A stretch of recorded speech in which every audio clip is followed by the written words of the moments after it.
At this time, I will call the York County July 21st, 2025 County Council meeting to order. I want to welcome everyone here tonight. It's always good to see folks who participate in the process and come out and see what's going on council. Do welcome you here tonight. At this time, I'm going to recognize the Honorable Debbie Cloninger in District 7 for the Pledge of Allegiance and invocation. Okay. May we rise. Father, I pray that you give us strength, hope, and courage this evening as we go about the business of the county and our community. Help us to be open to receiving not only your blessings, but also your instructions in all matters being discussed tonight. In your holy name, amen. Amen. Pledge allegiance to the flag of the United States of America and to the republic for which it stands, one nation, under God, indivisible, with liberty and justice for all. We do have a few folks that are here, hopefully, for oath of office. If I call your name, if you'll come forward and stand in front of the podium, and our attorney, county attorney, will meet you in the front in order to be sworn in. Winston Martinez for the Bethel Lake Wiley Land Acquisition and Preservation Parks District Board, and Sandra Calhoun White, the Catawba Mental Health Board. And as our attorney makes his way to the front, I do want to say on behalf of council, thank you very much for your willingness to serve on a volunteer basis. Yep, it looks like it's just you tonight. Just me. Okay. Welcome. We appreciate your willingness to serve. You don't get paid. You rarely get thanked, but we're going to thank you here tonight. We appreciate the work that you'll do on behalf of the people. Thank you. Thank you.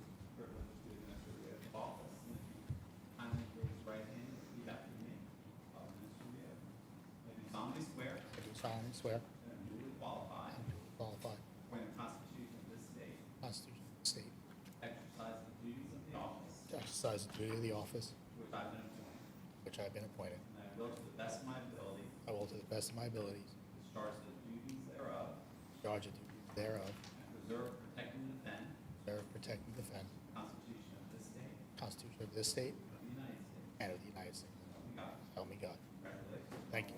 Appreciate it.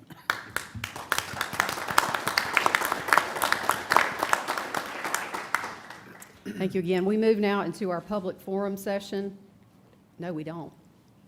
This is an important night. We get to recognize someone, and I want to thank the Vice Chair, Tom Audette, who is prepared to recognize a very special person in our community, and that's Melinda Woodhurst, for her service with and retirement from the York County Veteran Affairs Department. And we're very thankful to have her here, and I will turn it over. Yeah, Melinda, come on up, come on up. Well, excited to have this opportunity, and I tell you, that what you've done for the county, for the veterans is incredible. You know, our veterans have been served greatly by Melinda. Incredible by Melinda, what she's done. As a council, we are very near and dear to our veterans group, and they couldn't have been in better hands than being with Melinda. So thank you, Melinda. Melinda was a veteran of Veterans Affairs Director for the past 8 years. She retired this month, and we'll be missing her and her dedication to the veterans. She has the passion that was needed in order to support and be that advocate for our veterans in York County. She served 28 years in the Army, including 3 deployments. Most importantly, she gave above and beyond, again, to our veterans in York County. And again, we can't thank you enough, Melinda. From the bottom of our heart, we thank you. We thank you so much. Our veterans thank you, and you will be greatly missed. Thank you so much. Melinda, you have one thing that we didn't do is us civilians. We don't realize names and ranks and that sort of thing. But I understand we should be calling you Colonel. But we do appreciate the work that you have done, and we'll give you the floor if there's anything you would like to say. You certainly have earned that right to speak to the public or to the council. On behalf of the council, I want to thank the council and the government staff, both past and present, for your support to veterans programs. I know I've been beating the bush and aggravating everyone to the extent that I could to do whatever we could to support the veterans of this community. It's in my heart, it's in my blood. I will say that I will not covet it, because the Bible tells me not to, but this has been, Matt, I'm jealous. I am so jealous of you. I'm so proud of you, and I'm so proud of this team, the York County Veterans Affairs team, who give work every single day, giving their heart and soul to the veterans of this community. So thank you all. Thank you for this awesome opportunity. This is truly the pinnacle of my life. Good. Colonel. We're not, We do have a plaque that we'd like to give you, and I'll walk out here for you.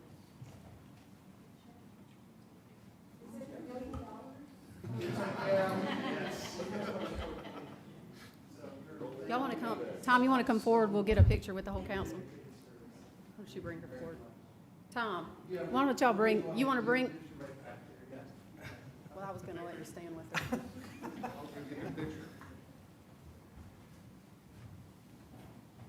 we go, make sure everybody's in there.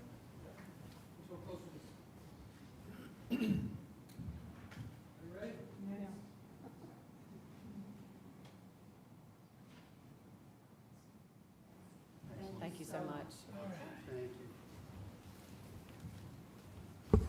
you. All right, now we move into our public forum session. This is an opportunity, and the council has allowed this time before our council meeting for individuals to have the opportunity to speak and to address council on matters that are important to them and that are germane to issues before the county council. A few ground rules: when you come forward and I call your name, if you'll please state your name and give your address. Our clerk needs to write that down as we keep a record of what's going on. If you'll kindly keep your comments to the issue at hand.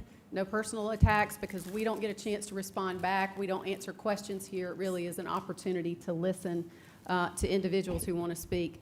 I will say this: if you are here on a matter that is a public hearing item, and we have several of them, actually have 9 of them tonight. So if you are here on a public hearing item, I'm going to ask that you wait for the public hearing item to be read out. The reason why is because your comments are going to be better in the record associated with that particular item, and you also are not cut off at the 2-minute mark. You can have your comments, and I'm not having to cut you off then. What I would ask that you do is when you come forward, if you'll pay attention to the clock will start when you start speaking about your issue, and when you get close to the end, you'll see, Karen, I can't remember, it's not a blink anymore, is it it's red, it goes red, and when it goes red, if you can stop it so I don't have to stop it, then I don't have to be rude and be one of those rude people that I'm a good Southern Belle. I don't want to do that. All right. And again, if it's a public hearing item, again, I ask that you wait for that time to be brought up. First up is Brendan McCluskey.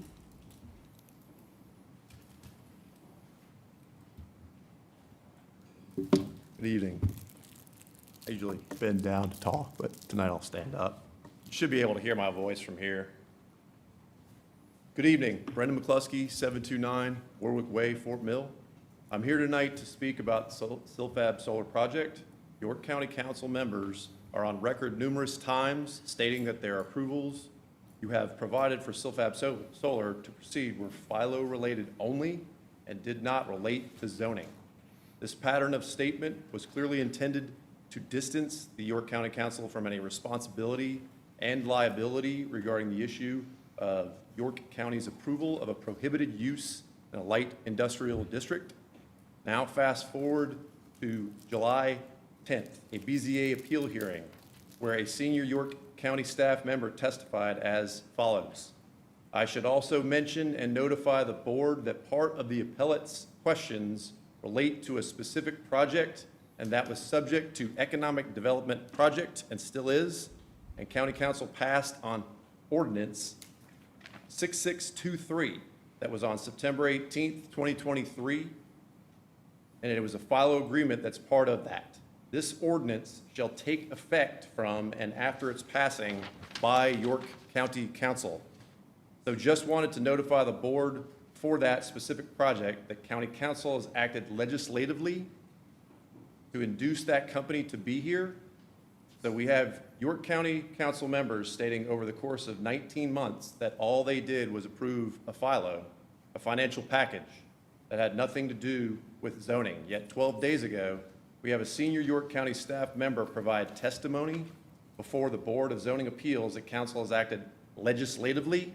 This testimony was clearly intended to influence the BZA that County Council's FILO approval and subsequent ordinance did provide council's approval of a prohibited use.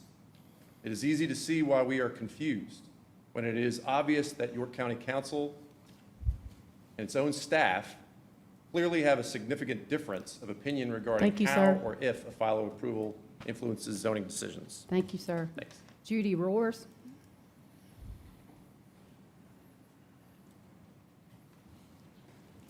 Hi, my name is Judy Roars. I'm a mom of 4 biracial kids and a resident of Tegakay.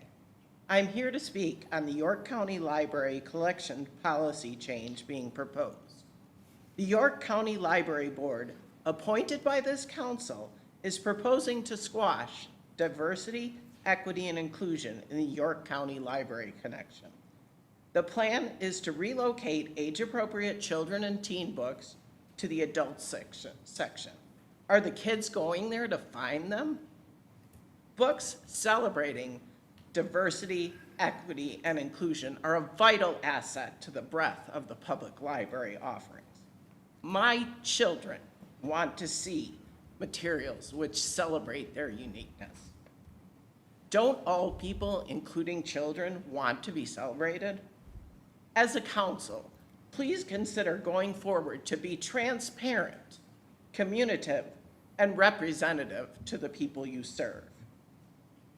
As your constituents, we deserve a board that is free from political agendas and address community needs.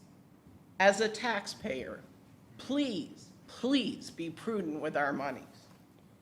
If this policy proceeds, it is likely that York County will find itself in the same situation as Greenville County. Greenville County is currently being sued by the NCLA or the ACLU because of a policy very similar. If this policy proceeds, it may cost me as a taxpayer thousands and thousands of dollars in lawsuits and drawn out mitigation. I want to see that money go to our library collections and not to unnecessary lawsuits. Thank you. Thank you, ma'am. Heidi, and I'm sorry, can't read this. Is it Caller or? And is this related to a zoning, a public hearing item? No, it is. I'm sorry? No, it is not. Okay. Hi, my name is Heidi, and I am a resident of Fort Mill. Thank you for this opportunity to speak this evening. I'd like to read off the following list. Hydrofluoric acid, 145,000 pounds. Silane, 26,456 pounds.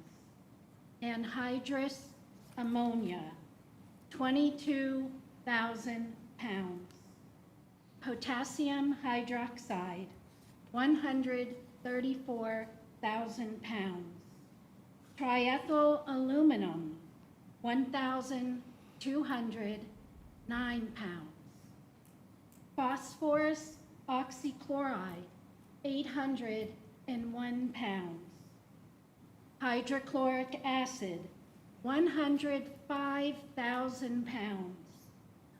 Liquid oxygen, 123,851 pounds.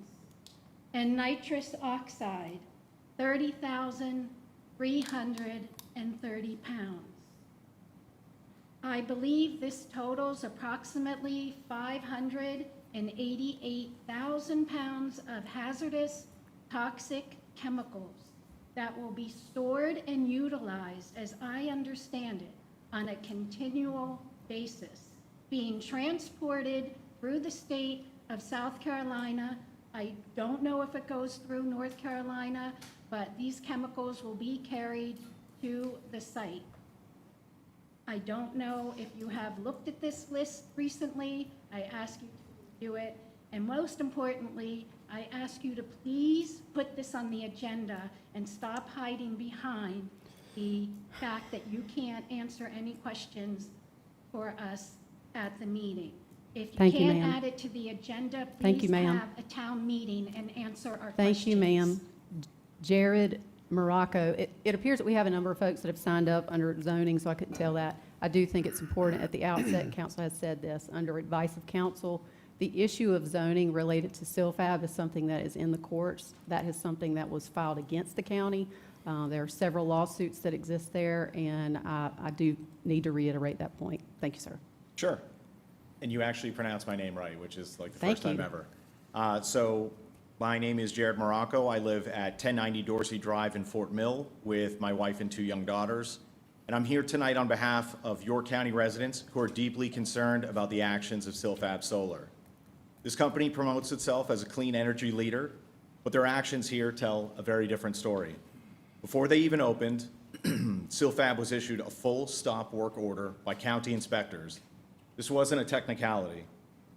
Workers were operating without occupancy permits, exits were blocked, emergency lights didn't work, fuel tanks were placed too close to the building, and entire areas had no working fire alarms or sprinkler systems. These are serious safety violations and ones they didn't fix voluntarily. They only acted after being caught, and now that the stop work order has been lifted, they expect us to move on like nothing happened. But we shouldn't, because if this is how they act under close scrutiny, what happens once the facility is fully operational and the spotlight fades?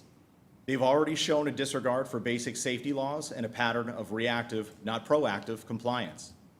Now we're being asked to trust them with operations that could impact our watershed. Let's not forget Rock Hill draws drinking water from the Catawba River downstream from this facility. If chemicals are mishandled, it's not just Fort Mill at risk, it's Rock Hill families too. We believe in clean energy, but we also believe in responsible development and accountability. Right now, SILFAB is failing on all 3. We urge this council to pause further permitting until we get transparency and enforce accountability. York County deserves better than a company that only follows the rules when they're caught. Please don't let this be the start of a long pattern of negligence. We're counting on you to speak up and act. Thank you. Thank you, sir. Lacey Lane.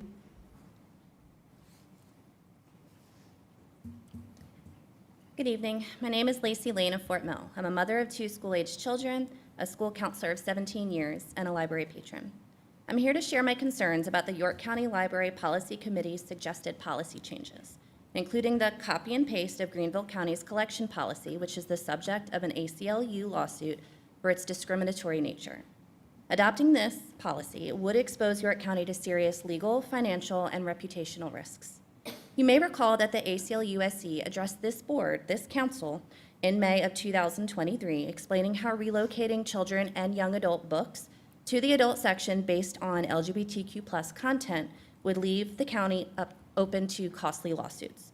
So I urge the county attorney to truly review the legal implications of this policy thoroughly and ensure that it does not infringe on our First and 14th Amendment rights, and that it does not discriminate against marginalized community members, and advise the board accordingly. It's still crazy to me how this council so boldly reshaped the library board from 10 down to 7 members, with the majority now made up of York County GOP leaders or their spouses by your appointment. That's not representative governance, it's political stacking, and it's unacceptable. Our board should be nonpartisan and free from political agendas. This council should prioritize transparency, fair board appointments, and responsiveness to all residents, not just to your political allies.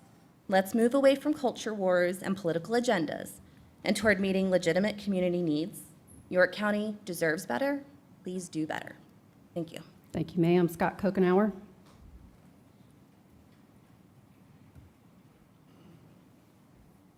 Hey, everybody, Scott Kokenauer, 122 West Oak Street in the beautiful downtown neighborhood of Whiteville Park. And the neighborhood that's contiguous with us is the Paradise community, historic Paradise community. So town of Fort Mill has, they're going to upgrade their park that's there. So their park for their kids is getting a nice upgrade, shading, new swings, new things on that line.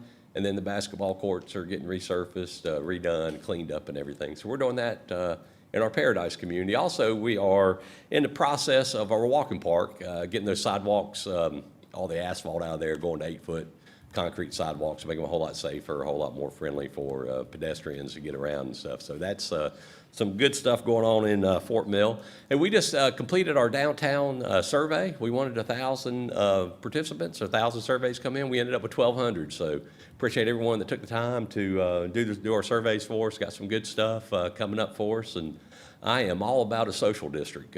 So that's been my big topic, trying to get that done for us there in Fort Mill. And we did have a little meeting the other day, and we saw, fortunate from the planners, what they were hoping to come up with this, and we were able to clean up some of that. So you'll be able to see what our downtown futures will look like here in the near months to come, and everyone.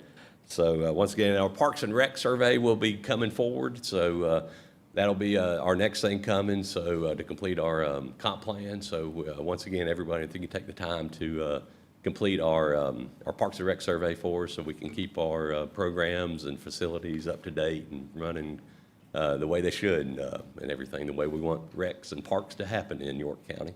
And last but not least, I was sitting in an RFATS meeting the other day, and I saw a nice drone footage of the 77 bridge there at 160 at Kingsley and Baxter. Got me thinking, Chick-fil-A and Arboretum is droning food to you within 3 miles or 4 miles of their facility. So I've already spoke with our town officials, and hopefully the county can get with us, because 21 and 160, I just want to make sure we're on the same program as we're going to allow drones. Thank you, sir. Thank you. Appreciate it. David Matthews, I understand it's a zoning issue, but this is in consent, so if you want to speak, you're more than welcome to. Yeah, it was rezoning case 2515, which I think is the third reading tonight. So just trying to get it back on the forefront. I've had great communication with council through email and stuff like that, but this was to go from agricultural to residential for the main purpose of building a second home on a single piece of property.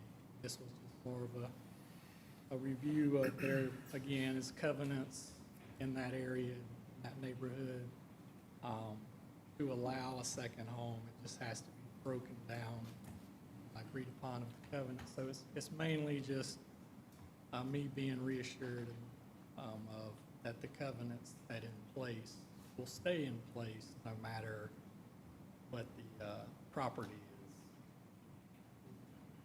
from residential to ag or whatever. So I feel like I've gotten most of my answers. I just wanted to be here for the third reading. Make one more statement. So I appreciate y'all.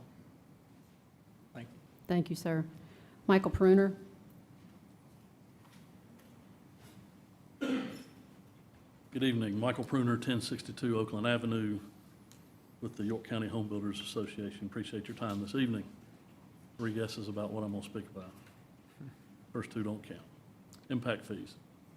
So on the new business tonight, number 3, I would ask the council to postpone that to a future council meeting until the annual report is delivered and reviewed by council. Speaking with 2 council members today, they have not seen the Clover School District report for the last 5 years that's required by law and statute for reporting on the collection, administration, use, and the CIP that's in place today. Moving forward on that same subject, Theodore DeBose with the law firm of Hainsworth, Sinker, and Boyd did a presentation to the South Carolina School Boards Association.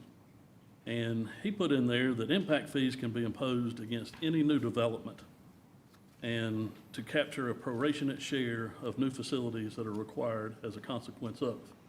New development is defined as new homes, residential, single-family, multifamily, industrial, warehouse, and commercial. Why are those 3 left out of all the impact fee studies and capital improvement plans that have been in there? Secondly, he advised that board and association that the use of the facility is a long-term item. Schools last 30, 40, 50 years. They're being built with these impact fees, yet a student that you're basing the impact fee on uses it for a maximum of 13 years in that district. So none of the impact fee studies that have been done to date prorate that for how long that student impact on that facility is. So in the case of a 60-year school, you're 3 times higher than you need to be on that impact fee. Lastly, I would like to see the affordability study that was not done in Fort Mill for their impact fee, and that is my time. Thank you. Thank you, sir. Tim Heline. Tim, I see that this is related to a rezoning. Are you good with waiting for the public hearing? All right. Tiffany Knight, I believe that she's here for citizen concern, so that's at the end of the meeting. So I'm going to move forward. Lamar Parker. I'm sorry? Yes. Is that related to a public hearing item? Or? Well, if it's on a public hearing item, we definitely want to hear from you, but we prefer to hear from you at the public hearing. What's your orange card say? Does it have a case number on it? It says notice of public hearing on nearby property. This is property on Hillcrest Road. Okay, which case number is that? Which item number? Which public hearing item is it? 2525? Number 7. All right, so this will be up at public hearing item number 7. That would be the appropriate time to speak. Okay? I cannot read this writing at all. Something with a P, last name with a P, property, Property on Hillcrest. Hillcrest? Yeah. Parker, something with a P, double P. I don't know what name it is. Yep, it's the property at Hillcrest. So that's the same item. All right. Jerry Rogus? Rogers, okay. And that's the same thing. Bobby Lou Rogers, same thing, I assume? Okay, thank you, ma'am. Someone scratched their name out, and the final one is Tina Miller.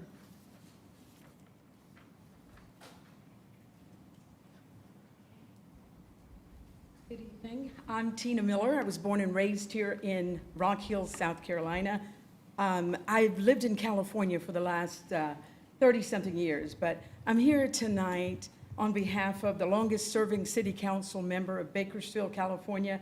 Her name is Jackie Sullivan, and actually on this date in 2014, I believe your In God We Trust was approved to be prominently displayed and permanently displayed here. So I just wanted to come, and I'm visiting my family in town, so I thought, well, what a wonderful opportunity to stop in and say hello, and thank you so very much for having me here to say a few words, just to welcome my family. I got a couple of family members there, but Jackie Sullivan, as I said, was the longest-serving city council member. She is retired now, but her mission is going around the nation to encourage elected officials to display our national motto in city chambers and county chambers across America.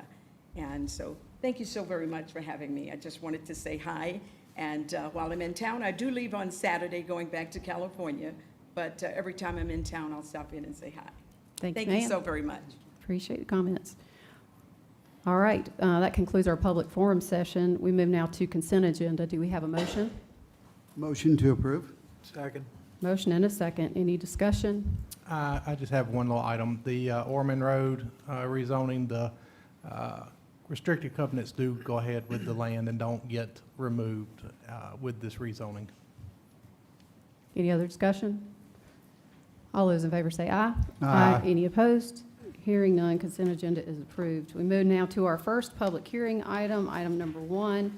Council to hold a public hearing and consider second reading of an ordinance to amend Chapter 155 zoning code, subchapter B, zoning districts to convert agricultural conservation 1, AGC 1, and rural development 1, RUD 1, to legacy district status, thereby prohibiting the expansion of existing districts and the creation of new such districts, to amend subchapter C, use regulations to allow certain additional special exception uses in the agricultural conservation AGC and rural development districts, to provide for a public hearing and to provide for other matters relating thereto. Is there anything from staff before we open public hearing? Yes, Madam Chair, this evening, we wanted to provide some context about the work that the Planning and Zoning Committee has been doing when it comes to rural zoning project. We're very thankful for the hard work of our planning department and staff and the engagement of our Planning and Zoning Committee in solving some of these challenges. Tonight, Diane Dill is going to present the same presentation that was given to the Planning Commission that will provide context on both of these first two items. And throughout the presentation, we think it would be best if you all have questions to ask those questions, and we're prepared to answer those. But we're really trying tonight to make it clear to everybody what's changing, what's improving, and why we think this will make it better. But Thank with you, sir. that, I'll hand it back to you, Madam Chair. Just want to make sure, for purposes of council and following the conversation, it's my understanding that Exhibit A is the item that we're talking about right now, and the next public hearing item will be the Exhibit B that was presented to us.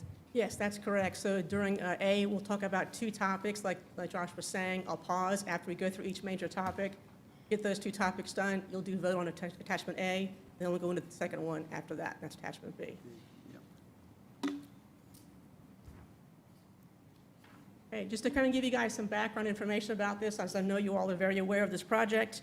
The strategic plan was adopted in September 2024, and this project does touch on a few of those. It touches on the gross responsibility goal of to make our codes more friendly, user-friendly, easier to read, and also to be more proactive and to address issues as they come up, as opposed to waiting until it becomes more of a problem.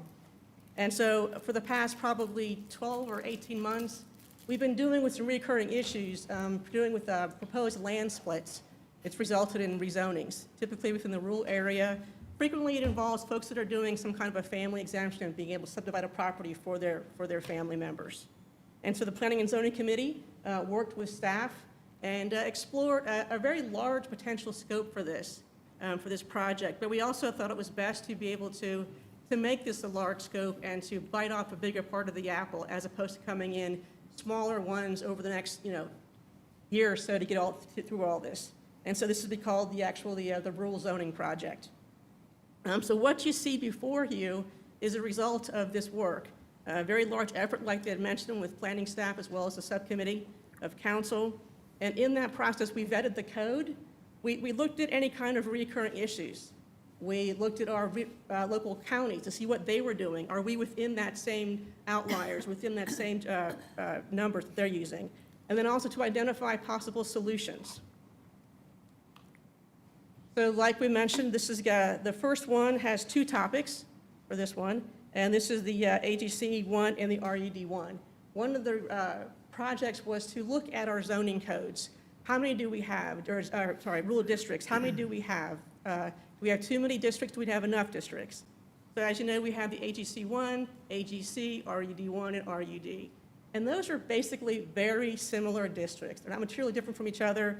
They have similar standards, similar dimension standards, very similar uses. And so really the only way they're different was that the fact that in AGC 1 and RUD 1, manufactured homes are prohibited. And so it's kind of considered exclusionary. So the proposal for here was to actually make AGC 1 and RUD 1 legacy districts. That's similar to what we have right now with the UD zoning district. And with that, there are no changes to standards, no changes to uses, and therefore, there's no property rights that are being changed in those two zoning districts. There is no property being made non-conforming. The only difference is people cannot select to rezone their property to either AGC 1 or RUD 1. And that is how it's different. Any questions on the AGC 1 and the RUD 1? I just have a follow-up question with that, because it looks like if the analogy of us, I like the idea of us consolidating, it makes a whole lot of sense to me. Putting it as a legacy district makes me a little nervous, understanding what's happened with UD, because now what we're doing with UD is anyone who owns a house, who then hasn't declared a specific use for that or whatever, we end up telling them, no, you can't do this, no, you can't expand this until you come in and declare a different zoning designation. So I guess if we're saying AGC 1, we're going to put you in a legacy, and we're not going to touch it ever again, you stay there, aren't they still going to run into problems with not being able to keep up with whatever zoning regular zoning changes are? Are we really are we sure we're not going to have a non-conforming use problem? So the difference with the UD was that we actually removed a use from that table of uses. We removed the fact you could not do residential uses in UD anymore. And because of that, that makes them non-conforming. For this one, we are not touching the uses. Whatever they can do now, they can do in the future. Whatever dimensional space they have now, it'll be the future. The difference is we'll not have more AGC1 or more RUD1. And that was a more gentler touch to be able to remove those districts without actually rezoning anybody. So if we were to eliminate them, then everybody's property is being touched. In this case, we're not. We're taking care of reducing the number of districts we actually have without really affecting anybody's property. So no one's property is changing. So, quick question on this. So when we're shifting these over to legacy districts adjoining UD, I guess I just need to understand, you may have just answered it, but what is the differences between legacy districts and UD districts? Or are they really universally the same? So a legacy district is a type of district. It's a category. It's a bucket of districts. And so right now, all we have is UD. And we utilize that tool to be able to no longer rezone to a district, but it doesn't actually go away. So it's a way to be able to start reducing that, which is what we've done in UD. And I think it was more intentional for the UD to be able to actually remove properties from that district. We don't have that same concerns about AGC1 and RUD1. So this is the gentler way to be able to remove those districts by putting them into a legacy. They can still be there. They're not non-conforming. They're like they were tomorrow as they were the day before. Nothing is changing. Okay. Do you happen to know how many parcels are AGC1 that have not been developed, or how many we're talking? I'm just trying to capture how big this is. So I haven't totaled the number of parcels that are AGC1 and RUD1. We can for the next reading, and the main reason was they're not being affected. So we can do it, but no one's changing. That's the main point there, is nothing is changing for those properties. And I get that. I think as we look forward, since we're not consolidating them and we're not changing, we're basically freezing it. Right. We're freezing it. If the parcels have already been developed, I guess I'm just trying to think forward. Maybe it's a problem that doesn't need to be solved. I just would like to know how big it is, how much is vacant, because some of those parcels may necessarily need to go into a different district. Because if you capture them in time, then there's no changes that get made to it at all, even if there's, technical changes that need to be made to a zoning code classification, if that makes any sense. But We can do that. all right. Any other questions on that part? All right, we'll go to the next topic. And that was the use table. So the committee also, in our review, looked at every use that's allowed in those four main zoning districts, AGC, AGC1, RUD, and RUD1. And the committee identified a few uses that they would like to add to the use table. And so there are 3 bullets here right now. And so for the first one was assisted living. So currently, it's allowed as a special exception in the AGC1, RUD1, and RUD zoning districts, but not the AGC. So the committee asked to have that use added as a special exception to AGC as well. It just didn't make any sense why it was not part of that district. The other ones are all the same. So that was the first one. The second one involves hunting clubs, landscape supply facilities, and craft breweries type 1 and type 2. And so those are allowed in AGC by right. The proposal here is to add a special exception for RUD. And the reason that they would want to add that was because there are a lot of properties that, even though it's RUD, which is a 1 acre minimum lot size, there are a lot of very large properties currently zoned RUD. And through a special exception process with the BZA, they can identify those locations that are appropriate for them. And the final one was solar farms. And similar to the previous one, right now it's a special exception in AGC. The proposal is to make special exception also in RUD. Very similar. We also have a lot of large properties that are zoned RUD, so why not allow it also in that zoning district? And I think one of the themes that staff heard while engaging with y'all and over the years is we need to add flexibility to our code, and that's really what we're trying to do. If you think about the theme on these first two items, we're trying to add flexibility in the code so that people can use their properties. Any questions for the first two items? Yeah, so under the hunting club, landscaping supplies, et cetera. So when you say add SC to RUD, is that adding it in but not removing it from AGC or in Correct. addition? Yes, so it will continue to be allowed by right in AGC, but it will also be allowed as special exception in RUD. Okay. So we're adding it to it. Gotcha.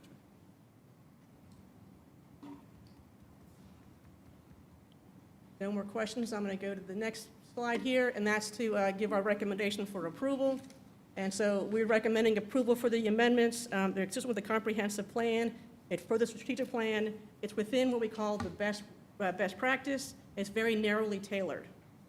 I will add that the Planning Commission, they also recommended approval, but they had additional recommendation that council should consider a minimum lot size for hunting and fishing club facility uses and solar energy facility uses.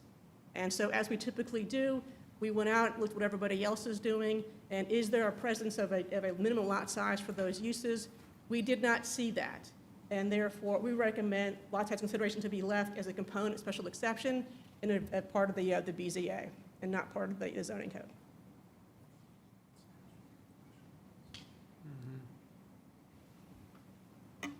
Any questions? The only other thing I'll say is that in the document that I have, and I hope I don't have an old one, but this is the Exhibit A document. If you look at in the sections 155.255, Section B, C, B and C, the document I have says section error, resource not found. I'm not sure what that means, and that's a similar thing in 155.256, B and C. I'm not sure what that means, but that's how it's reflecting. Those are actually embedded links, and so we create this document. That's the error message that comes up. So that's actually a link to something else within the code, and so we'll look at it again and see if we can get that added there in your document. That's all that is. Okay. There's a link to something else. I just want to make sure that it's not linking to something else that has something else. in Yeah, it just that when we you go to don't. create the Word document, it doesn't do well. All right. Hearing no other questions, thank you, Diane. We will now open it up for public hearing.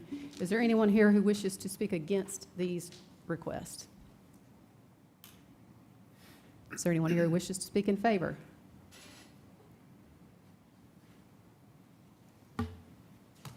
Hey, everybody, Scott Coker, 122 West Oak Street, beautiful Whiteville Park neighborhood, downtown Fort Mill.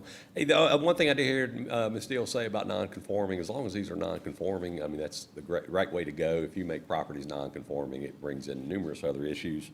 As far as the size of the lots, I would be concerned, or if there was a hunt club beside me, what the side yard setbacks are, the front, you know, you don't want to be in a 1 acre property and it's only got a 25-foot side yard setback. I'm not sure where they are there, but I don't know if we could do it maybe with a noise constraint or something along that line. I would hate to somebody have a hunt club where your side yard setbacks or it's too close for that. And maybe the same thing true with the solar properties.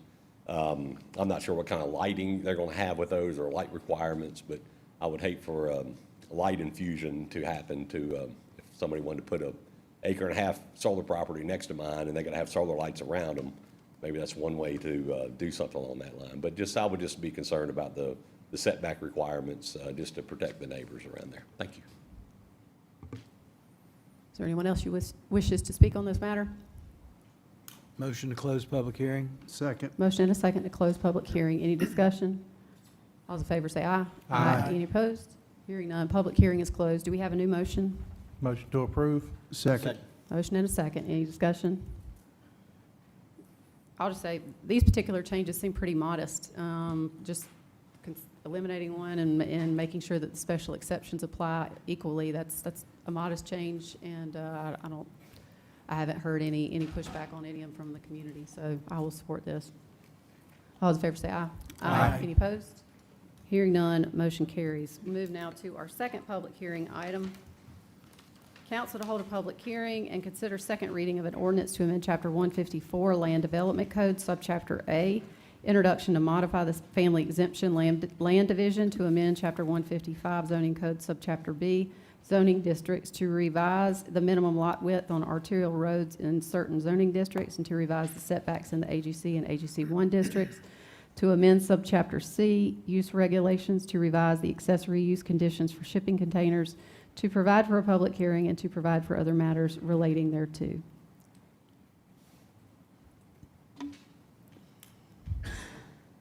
Okay, this next section here, this first thing is talk about family exemptions. The language in the code is very specific, and it's very tailored. It's tailored to prevent any developers from being able to hide behind property owners and taking advantage of any kind of loopholes. And that's why it's very, very specific as it is right now.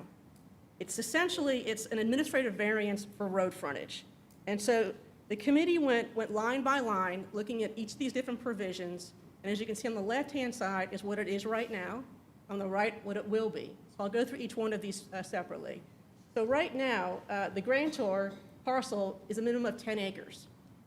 At the end of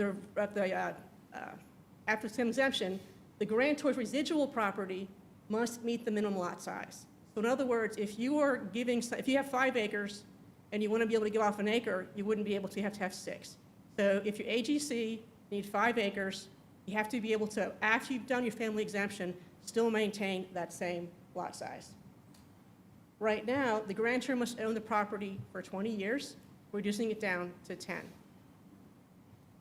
Right now, you can do up to 2 exempt lots per year. Now there is one every other year up to 5. And so they're adding a maximum of actual 5 exemptions. And the reason for that would be you have 5 exemptions plus your main property. Now you're at the same level as what we have for a major or minor subdivision. That's why we went with they went with the 5. Right now, the grantees are ineligible for more than 1 exempted lot. So if I have property and I receive something, I can only get 1. In the future, there's no limitation for that. So you can get that multiple times. And the final one was that all lots must meet the minimum lot size, but now the grantee can go down as 1 acre. So you can have a property that's zoned AGC with a family exemption for a 1 acre lot, whereas right now, you couldn't do that without getting property rezoned. Let's stop and talk about family exemptions. Any questions? Yeah, so in regards to this here, you know, I've gotten calls in regards to this, this ask here. The one call I got was, for example, they have a little over 6 acres, okay? And they were looking to put on a family home onto it, additional family home for one of their kids. And, but their ask was to be able to split the property 3 acres and 3 acres because they wanted to, once they retire, they at least wanted them to own half the property, and then they would turn around and sell the other component of it or piece of the property. So I guess I need to understand. So if you have 2 homes on there, and the original homeowner decides to sell the property, A, how does that work? All right, and then B, is there flexibility, and I just want to understand the reason why it would only be 1 acre and they can't say if they're going to add on, they could literally possibly split the property and still put that 1 home on, but on 3 acres. So I'm going to put that out. Okay, there's a couple of different things going on there. Yeah. So the first thing is I think you're talking about 2 homes on 1 dwelling, or 2 dwellings on one property? Yeah, so they've Is got in-laws, right, or they've got a daughter that would like to have a home on that same property, like allow them to live on that property. So So the- it's similar to, I think, what is The being 2 asked. dwellings on 1 property, the committee chose not to change that. That's staying as it is right now. Mhm. The reason behind the requirement that the grantor property must maintain the minimum lot size is so that you would still have your 5-acre property. So that way you don't go below the minimum lot size. So in this case, if somebody had 6 acres, if they wanted to get 2 3-acre tracts, then they have to rezone the property to RUD to get 2 3-acre tracts. Otherwise, they can do 1 5-acre and 1 1 acre and still stay as being AGC. if they're zoned AGC. So, but what if they decided to, say, the 5-acre lot the parents wanted to move and sell off that property, and then the daughter would own still that other 1 acre? How would that work? I That's mean, fine. They would own the property, they would sell it. Okay. Yeah. Okay, so They would have their 5-acre tract and they could sell, and she would have her 1-acre tract, and she could stay or leave. You could stay there. Okay, understood. Okay. I mean, from a legal standpoint, and understanding, you know, what we're trying to accomplish here, I just want to know that we're not creating a jugglemat with that, and they'll have to change their zoning. Okay. All right, thank you, that's it. Any other questions? I have, help me understand, and I really like the way that you've put this together. This is easier to follow. I appreciate that. And I think this is a lot more analysis into it to help us kind of see what the changes are. So I do want to start with that and say thank you. I am curious to know why we're going from 20 to 10. I mean, to me, the bigger concern or the question was, how are you, like, for instance, some folks who had gotten their property from their mother, even though they were the new person, they were not deemed as having that 20-year. That was a bigger problem to me than now we're switching to go to 10 years. And maybe this is more of a, I'd like to understand that one. It seems like we're going a lot more free. I can't come up with a word. We're being a lot more generous in the new code, but I didn't understand so prior you could do 2 exempt lots, you could do 2 lots, but you could, now we're saying you can only do 1 every other year. Yes, so I think there's a combination of, we're giving some flexibility for some more things, but we're also tightening up in other places as well. So we're going from 20 to 10, but we're also saying that instead of saying you can do 2 exempt lots per year, there was never a maximum. So now we were establishing a maximum. I think that's what the committee wanted to see as well. I'm actually going to ask for the committee, since they were the ones who were kind of talking through this and how they went from 20 to 10. Well, I'll do that. I don't think we open that up for discussion, but if Okay, that's, when you if get to that's, discussion part, you can speak was to the there a committee. planning reason to do that or To be honest with you, recommendation? I don't think it was at that meeting to find out whether they went from 20 to 10, so I can't speak to that. Okay. To be honest.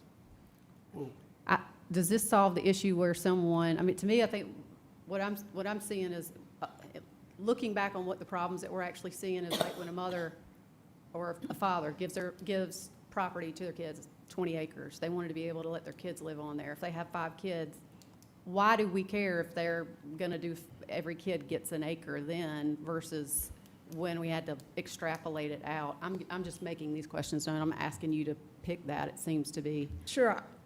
I think the reason for the up to 5 was, like I'd mentioned, is to get it to, now you are at a major subdivision beyond that, and to keep those classifications aligned. And that was why they stopped to saying you can only do up to 5. You know, if it gets beyond that, maybe you need to consider rezoning the property, because now you're making a much larger, more intense development than it was intended to be.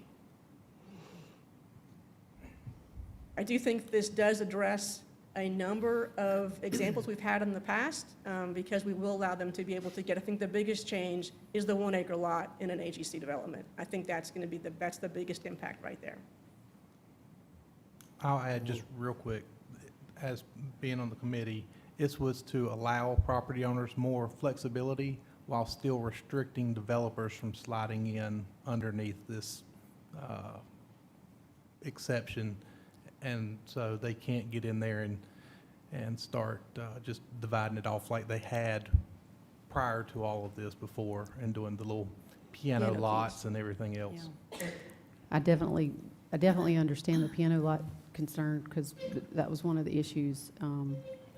I still wonder if we're, well, those are any other questions? Yeah, my main goal and the reason that I wanted us to go to the family exemption is because when you live on a farm or part-time farm, whatever, country folk, these kids were having, when the parents give them something, having to rezone to RUD, and basically, the youngins should have the right to have property that is family land. And for them to get their inheritance, they shouldn't have to go through a bunch of mumbo jumbo to get it. But that was my main. And we can certainly debate it when we open this up for for a second reading. I guess my concern was we've capped it, and and we've kind of, I thought we were kind of phasing it out or requiring a longer stint of ownership, but it seems to me that the intent was a little bit different. It's extending it more broadly, and we've capped it at the major minor subdivision, which to me is very, look, I think our council wants to make sure that we give flexibility and that we put back the flexibility that was there for AGC property owners who have lived here and want their kids to have the land.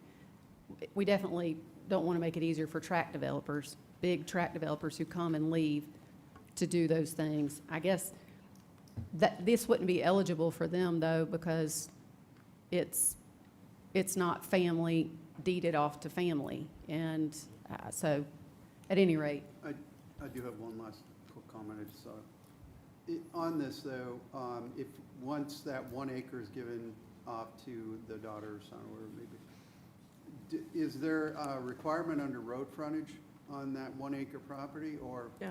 Okay. Okay. Any other questions? Thank you, Diane. Thank you, John. We got more. Oh. So the next topic here is lot width. And so what this is doing is, once again, I think one of the goals here was to look to figure out where is our code an outlier. And in this case, we are an outlier when it comes to arterial roads for the minimum lot width. And right now, we're requiring 350 feet. And so this amendment will drop it down to 150 feet. And this was just for the residential districts. They already could do 150 for the commercial districts. And this was just to change the arterial road lot width from 350 to 150. Like I mentioned, we were definitely an outlier. I think in your package, you would see from the jurisdictional review that there was nothing even close to us, maybe one close to us at 300 feet. Everybody else was much lower. So the recommendation here is to go to 150 feet. That's good. Madam Chair, I have a question. I'm just curious, when you all talked to engineering, what was their response to reducing from 350 to 150? So we talked to engineering more about the setback.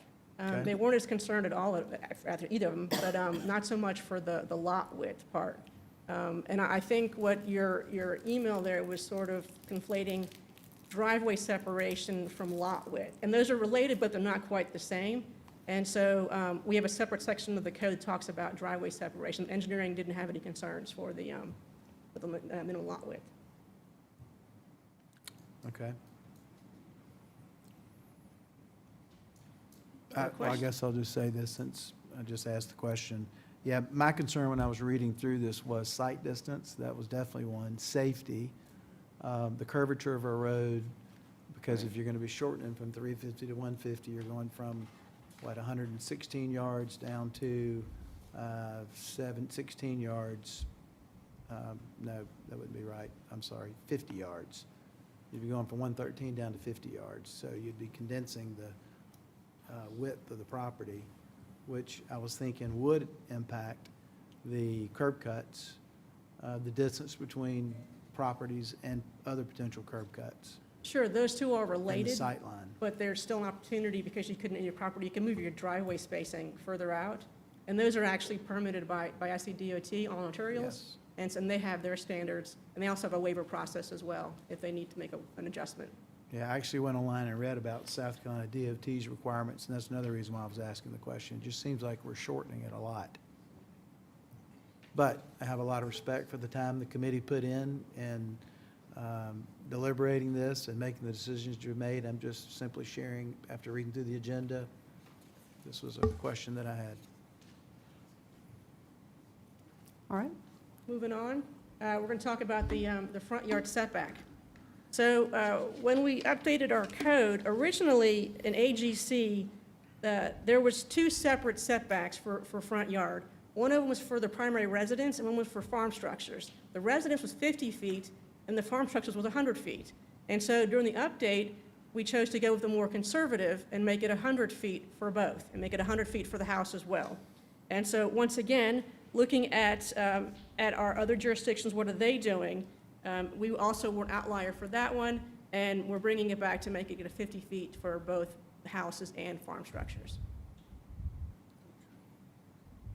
I'll make a quick comment on this one. Can you go back to the first page of your presentation that had the picture of the yards?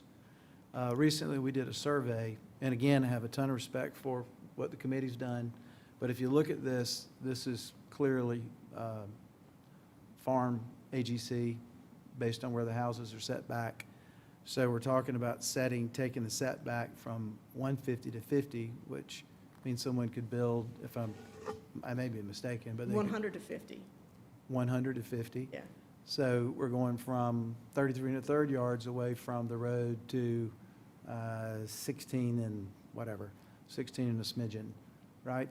Theoretically. Ideal So my concern's this, just thinking long-term, RFATS projects that York County is going to grow. I know we don't like to hear this, but RFATS projects that York County is going to grow to 600,000 residents in the next 25 years.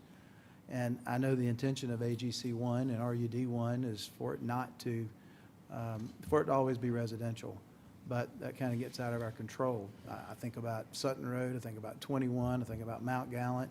We have some of the same issues on those roads that probably need to be expanded, but they have challenges in doing so.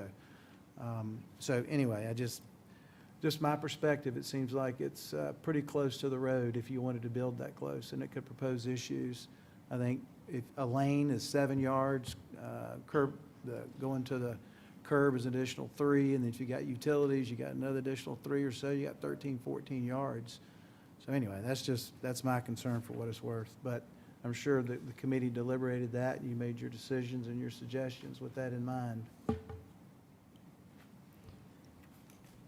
The other thing to recognize too for that one, for the setbacks, is this is only for the AGC, and the majority of those are happening on the western part of the county. It's unlikely we're going to be widening roads out that way, and so it's really not going to be affecting them. So we're giving a hardship on a property owner who may or may not ever have their road widened. Just one thing to, looking at that section of the county.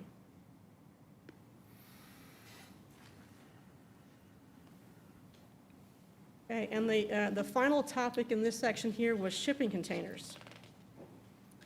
And so, similar to the family exemption, the committee went through each of the provisions that we have for shipping containers, and they're making the following recommendations. So, right now, shipping containers aren't allowed in the AGC 1, AGC, RUD, RUD1, RI, LI, and ID.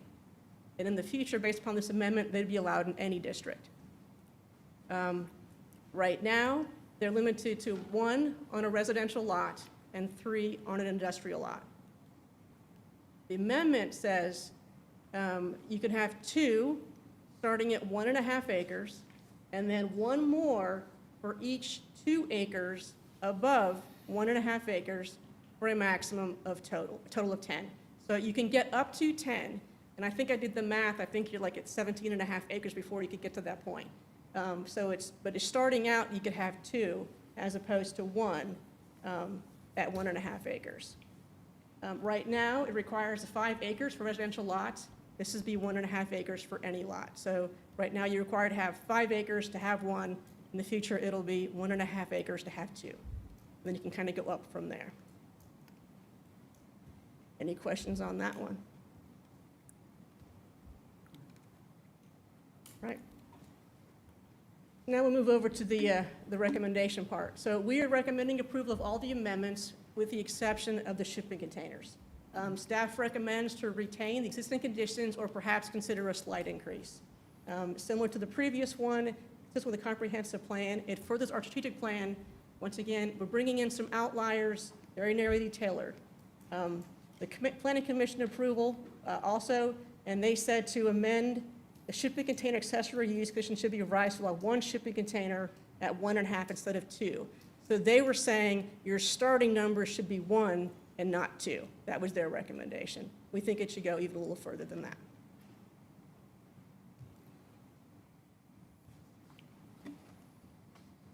But it'd still go up 10, right? That's what it is, right? Yes, the recommendation or the amendment would go up to 10. And Why is it that y'all recommended that? Help me understand why you recommended something different. Because shipping containers could become an issue. They could become a hoarding issue. They typically become code enforcement cases. They are, even with screening, they are still probably very unsightly. And so we feel as though if you're allowing 10 of them on property, it might not be the best way to go, or even having you know, a little more land to be able to handle a shipping container. That's staff's opinion. And so currently, how many acres do you have to put a shipping container on? 5, Okay, and this has been moved to 1.5 acres? 1.5. Okay. Oops. I knew I was going to mess it up. Thank you. Well, initially when I wanted to change that was as us on farms, we generally use them for a lot of storage needs. And I had one incident come up in my district that were complaining about them and they used them to store straw. But there's a lot of useful uses on the farm for the containers.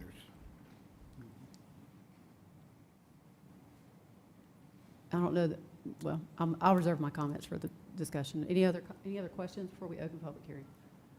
All right, thank you, Diane. Is there anyone here who wishes to speak against these requests? I guess these zoning changes. More clarification than against. Can we go to the family exemption slide?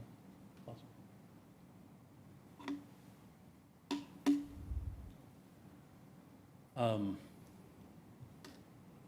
On the grantor on 20 years, is it possible to put an exemption like Chairperson was discussing there, love and affection transfers, no dollar transfers? So if I transfer it to my son in my will, he's not 20 years. He won't be 10 years. But if he wants to do something with that property for his children, I think love and affection should be considered transfers in the family exemption.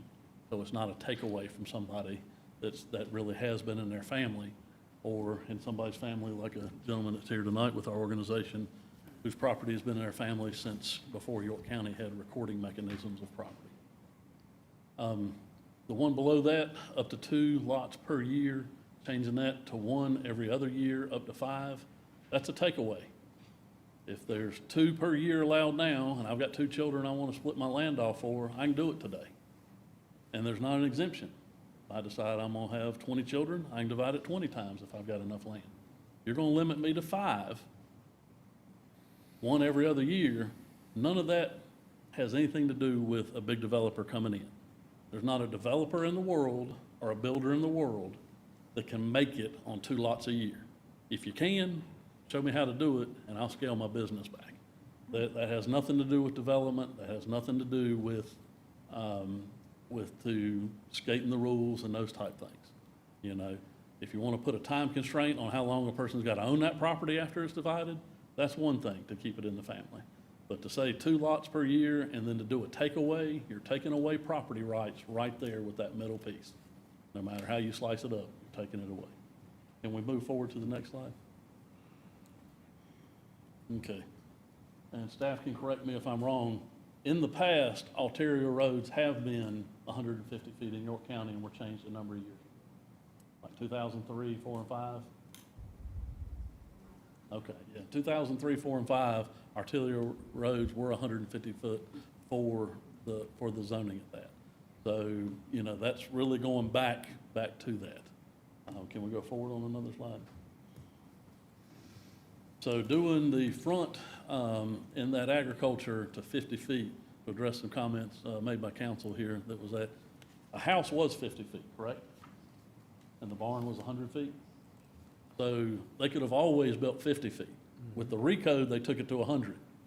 Council and staff took a right of way from people, okay? Now that's from property line, not from the center of the road, correct?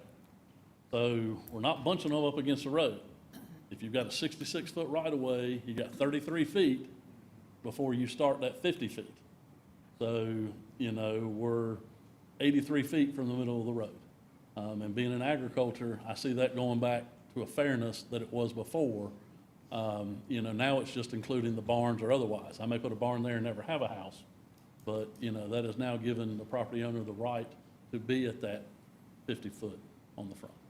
And that was the only comments I had for council as far as land use. Thank you. Thanks, sir. Anyone else wish to speak against? Or for? Anyone want to speak on the matter?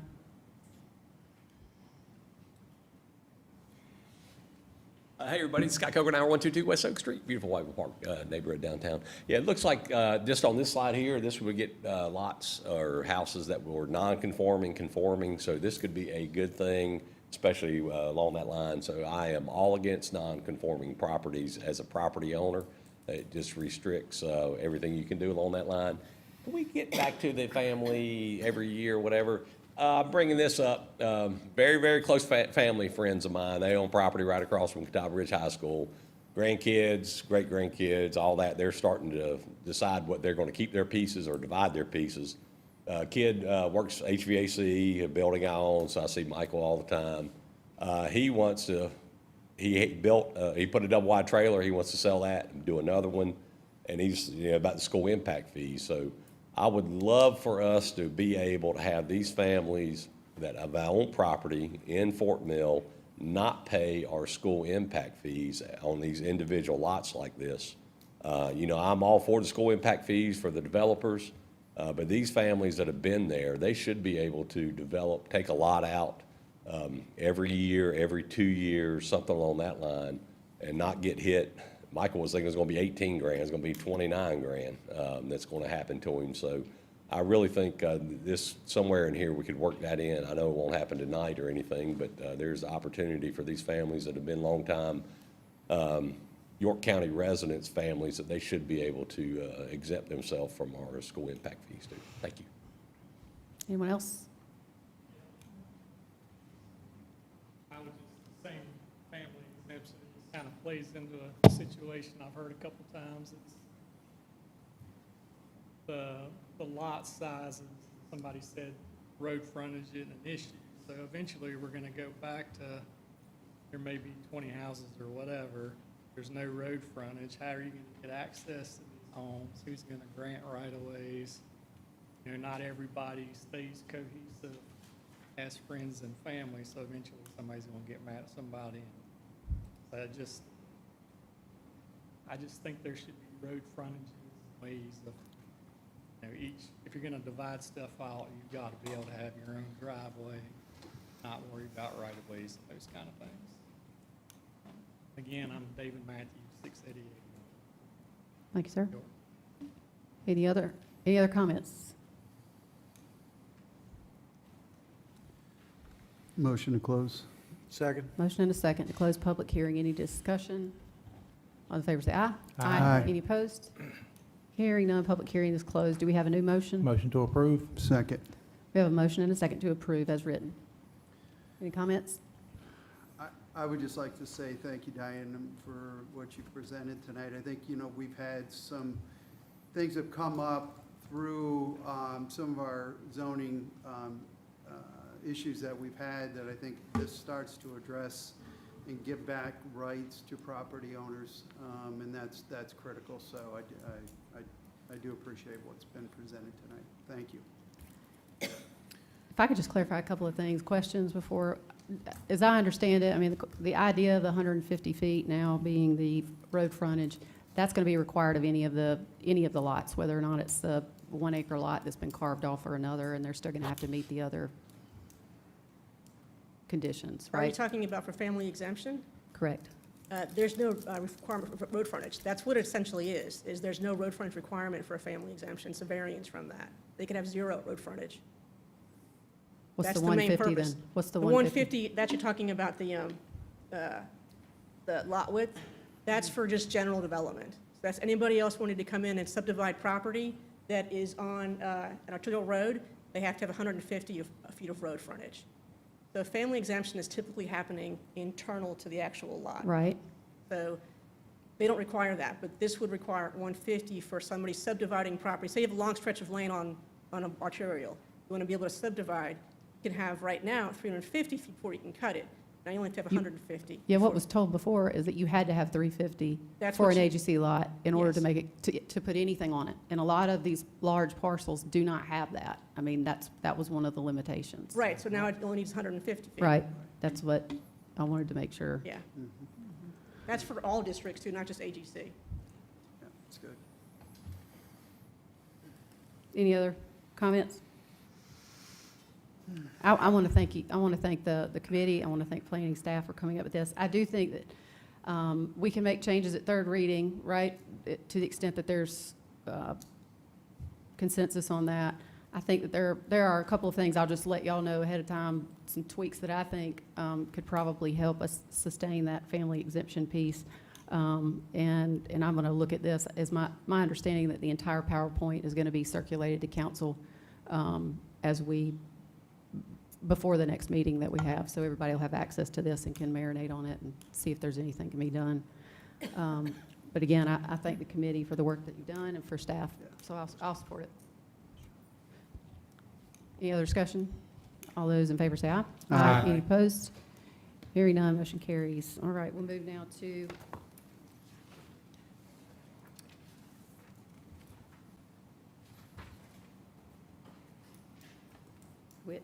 we're at 3 now, aren't we?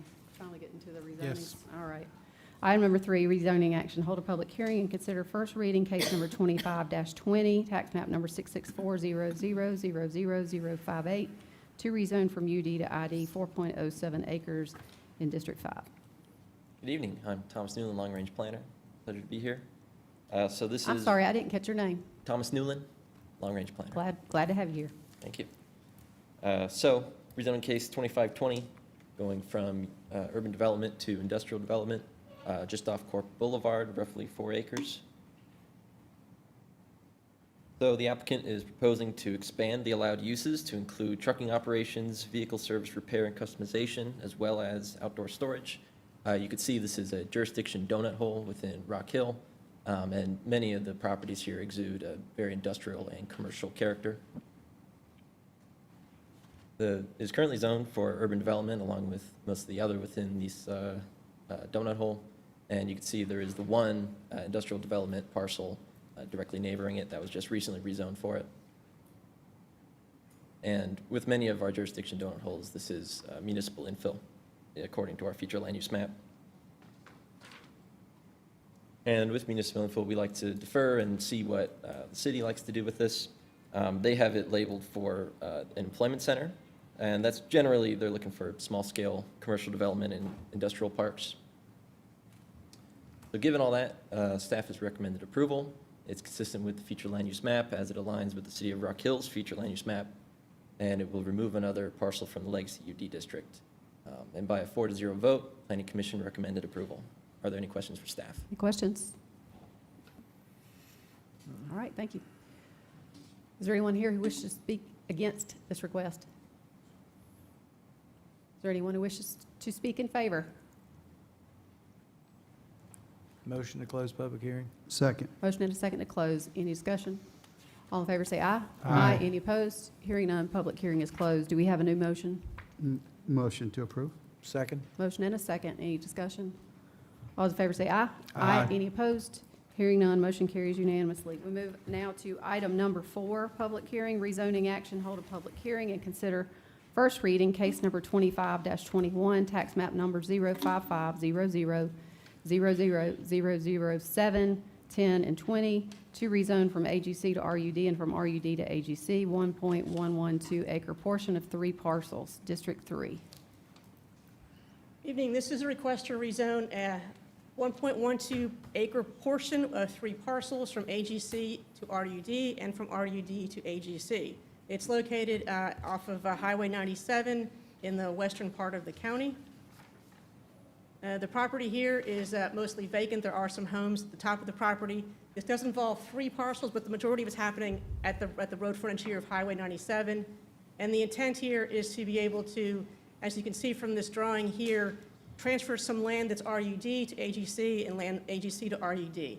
So this will allow a lot recombination of properties that are in 2 different zoning districts. Zoning for the area here is mostly agricultural, but the Highway 97 north of that, you'll see rural development. The comprehensive plan for the area here is agricultural. Staff is recommending approval. Future land use map of the comprehensive plan really doesn't have an effect in this request here because we're simply moving some lot lines. There will be no change in each zoning district. By a vote of 4-0, Planning Commission also recommends approval. Thank you, ma'am. Any questions? Thank you, Diane. Anyone here wish to speak on this matter? All right. Motion to close public hearing. Second. Motion and a second. Any discussion? All those in favor say aye. Aye. Any opposed? Hearing none, public hearing is closed. Do we have a new motion? Motion to approve. Second. Motion and a second. Any discussion? All those in favor say aye. Aye. Any opposed? Hearing none, motion is approved. We move now to item number 5, rezoning action. Hold a public hearing and consider first reading 25-22, tax map number 65900000223 to rezone from RSF 40 to LI 1 acre in District 1. Yes, so this request is to take an acre off Harris Road from residential single-family 40 to light industrial. This is just outside Fort Mill and I-77. So the applicant wishes to allow the operation of an existing unpermitted HVAC service business. Just to clarify the language here, the permit was, there was a residential permit originally pulled for that second accessory building you see behind the original home. The home is not being used as a dwelling. It is purely used for an office for the business. And it was not permitted for commercial uses as it is at present. It is presently zoned, again, that residential single-family 30. And future land use is neighborhood residential, looking for a more suburban character here. And as such, staff recommends denial as it is not consistent with the comprehensive plan and future land use map. It would allow the continued operation of an unpermitted trade services and other intense uses in what would otherwise be a residential zone. It will require several variances to meet the standards for an industrial district, including things like buffer zones and accessibility, and ultimately could be considered spot zoning. By a 4-0 vote, Planning Commission recommended denial. Thank Any you, sir. questions for staff? Any question? Yeah, quick question. So what is there any LI around that at all? No, sir. None.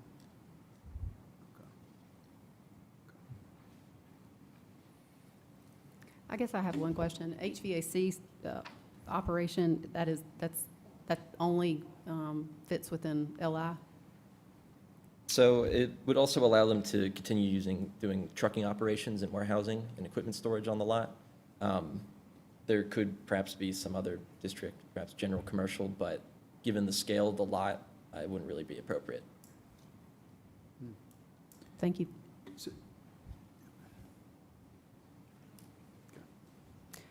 All right, is there anyone here who wishes to speak against this rezoning request?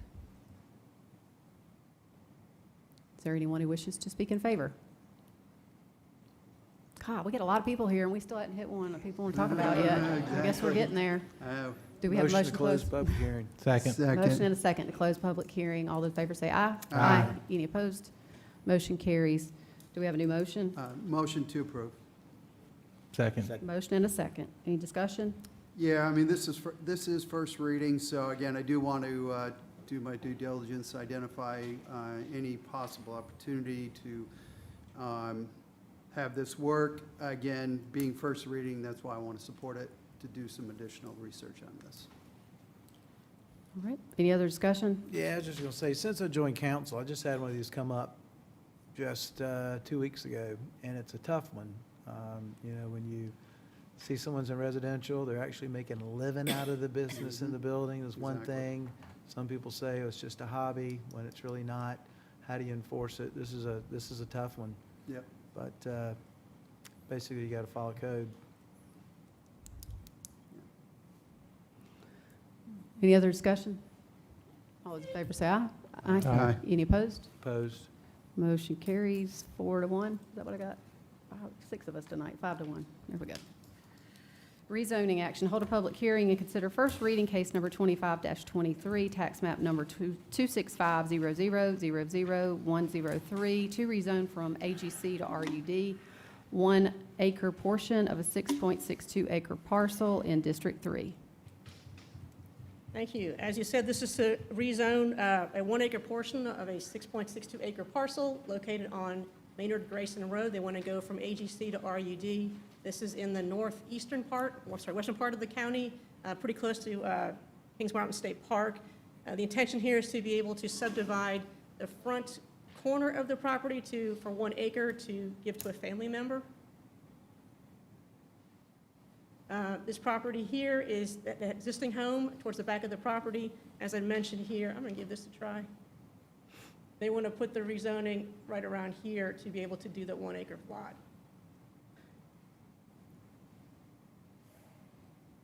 In the area here, the zoning for the area, on the north part of Maynard Grayson is where you see a lot of the AGC, but on the south side of Highway 55, that's a lot of that is RUD as well as some ID. So there is some presence of RUD within the area.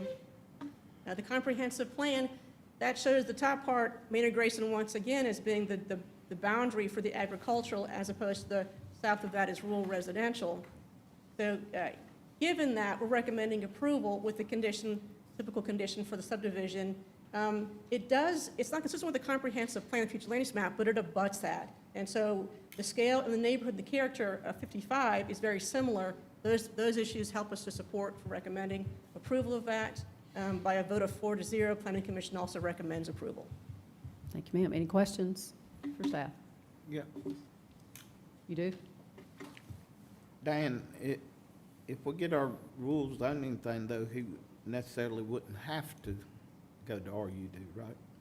I believe he's only owned the property for about 5 years. Okay.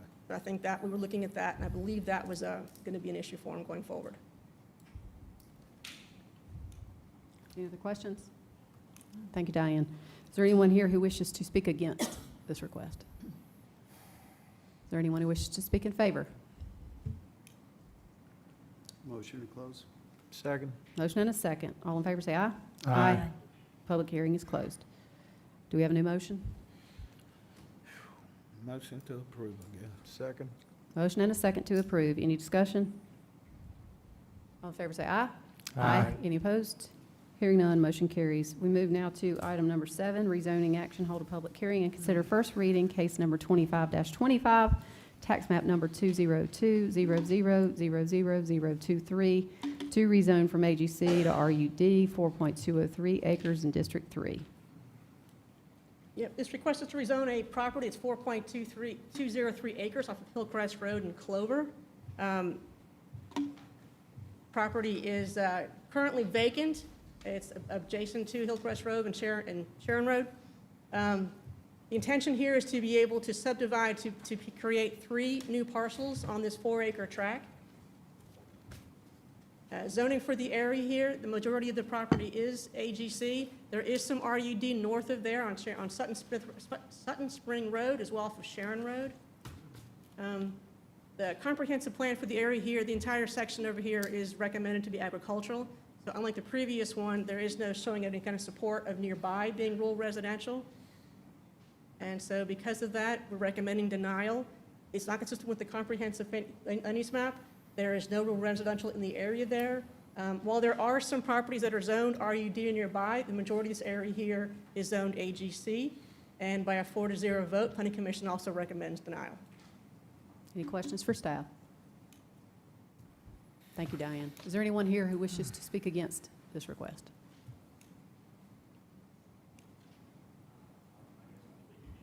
Okay, if you'll come forward and just give your name and... Okay. I'm not sure I know what you mean. Yep, come on. If you'll give your name and address before you start speaking. I'm Lamar Parker, 2885 Hillcrest Road, a landowner on Hillcrest. I'm Michael Hill with Gus Builders LLC. My wife and I bought this with the intent of splitting it up. It would only split up into 2 lots, not 3, because of perks and stuff. I've talked to Mr. Atkins about this a great deal. We do not want to cause any of the local people in the area heartburn. I know them well, some of them. So we're going to withdraw ourselves from this motion, if you don't mind. Okay. We would like some consistency going forward, because that land has been tied to RUD for probably 30 years, part of a greater portion. It doesn't matter in this one, but we would request some consistency. I've talked to Tommy about this, but we appreciate y'all's time. So your request is to withdraw it? Yes, ma'am. We're going to withdraw and just do one house. All right. Thank you, sir. Can you do one house? I mean, 5 acres, how much road frontage? think that would be a separate, I mean, is that allowed by right? Yeah, that's allowed by right. You wouldn't need to seek a rezoning for that. So he can do one. That's what I'm being told. I'm getting the nod from staff. All right, answer me a question. Oh, Lord, this How is, come my brother right here just bought 3 acres that joins him, but they made him give his granddaughter 6 acres because he had to have it, so before she could have it.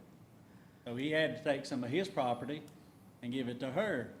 I think maybe some of the stuff that we're doing with the rural zoning ordinance may affect what you're talking about now and may change that.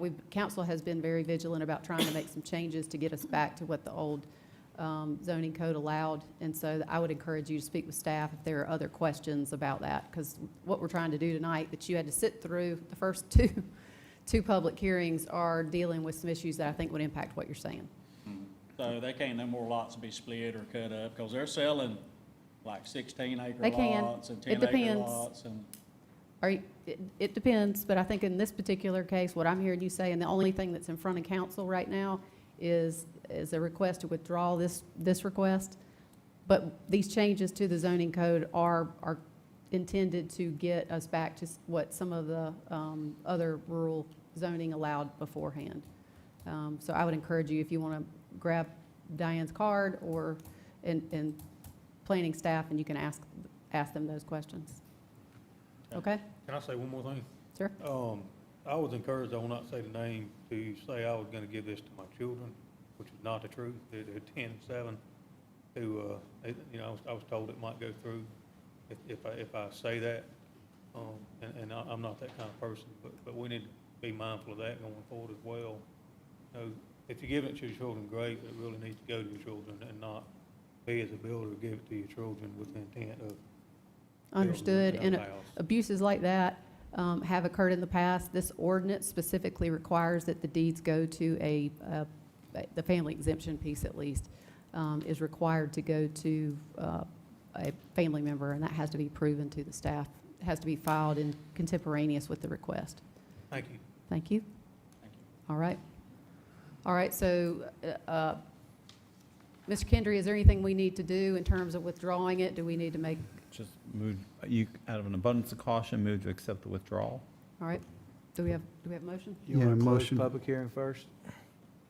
Is there anyone else who wishes to speak about the matter we just talked about? We're not going to, I shouldn't have answered all these hypothetical questions. Yeah, come forward if it's about this rezoning. Yeah, my name's Jerry Rogers. I live on Hillcrest with the rest of the boys in the back. And I just want to make sure I understand what happened. The man was going to build 3 houses there. Obviously, that don't meet the zoning requirements. He was seeking rezoning to RUD that would have allowed him to do 3 homes. He's now withdrawn that request. And it would be okay to build 1 house there with, I don't know what he's currently zoned. He's AGC. okay. I just want to make sure that I had a grip on what was going on. That's all. Thank you. Uh-huh. Anyone else wish to speak before we close public hearing? All right, do we have a Motion to close. Second. motion and a second? All those in favor say aye. Aye. Public hearing is closed. Do we have a new motion? Motion to cancel hearing, motion to cancel this 2525 case number. To accept the withdrawal? Is To there no- accept the withdrawal. Okay. Yep. Do we have a second? Did we get a second? Yep. Yeah, Motion and a second. All in favor say aye. Aye. Any opposed? Hearing none, motion carries unanimously. We move now to item number 8, rezoning action, hold a public hearing and consider first reading. Well, it looks like that was it. Good night, y'all. Yeah. We'll let the public clear.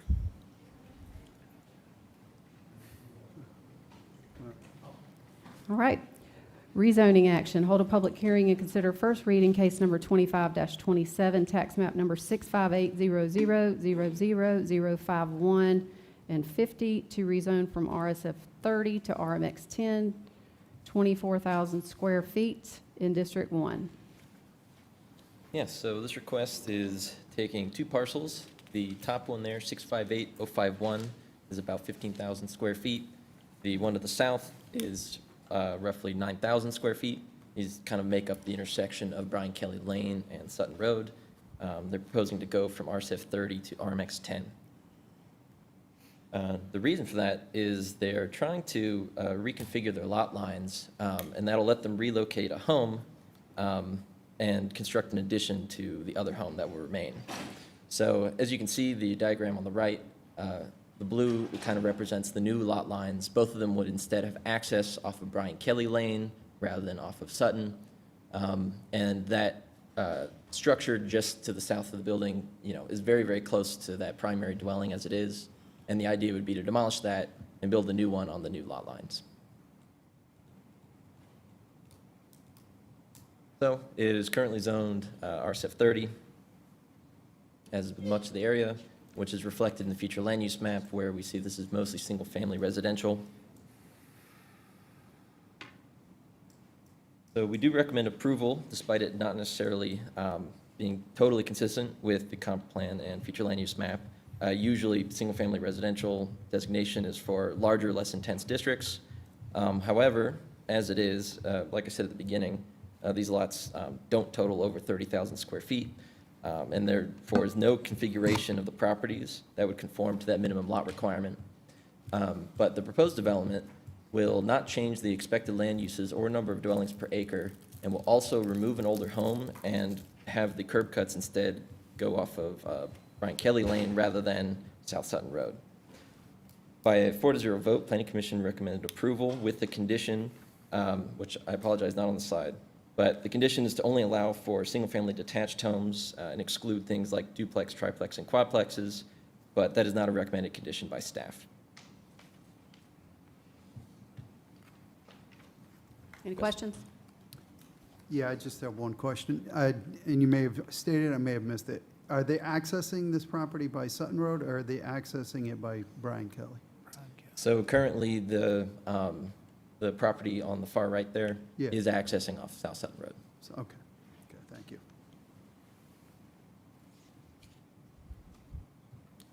All right, thank you. Is there anyone here who wishes to speak against this request? Is there anyone who wishes to speak in favor?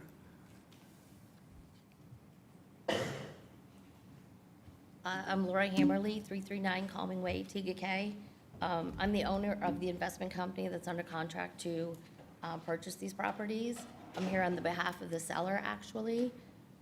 We were purchasing the properties to take them from a one-bedroom, one-bath, 600 square foot house, or 700 square foot house, and improve them to a 1,300 square foot house. We're going to improve the property by adding on 600 square feet to both homes. Unfortunately, we can't do that because the house on Brian Kelly, which is the corner property, if we can go back to the map or the house, that is actually over the lot line. So where it says the structure to be demolished, that house is over the lot line. So we cannot abide by any of the current setbacks and codes to add on to those properties. So we are proposing to have the reconfiguration of the land so that we can take the entrance of the Sutton Road property to the Brian Kelly street. So it would take all traffic and turning in and off of the Sutton Road. We would like to still add on to that property another 600 square feet, again, making it 1,300 square feet. We would demolish the Brian Kelly property. Moving the lot line would allow us to build a brand-new 1,300 square foot house. So we would be improving 2 houses on 2 parcels if we can reconfigure the land to do so. And that would help with the traffic off on Sutton Road. Since that's a busy intersection, Brian Kelly is not that busy. So now both properties would enter in off of Brian Kelly. Gotcha. Thank you, ma'am. Thank you. Is there anyone else who wishes to speak in favor? Do we have a motion to close? Motion to close. Second. Motion and a second. All in favor, say aye. Aye. Any opposed? Hearing none, public hearing is closed. Do we have a new motion? Motion to approve. Second. Motion and a second. Any discussion?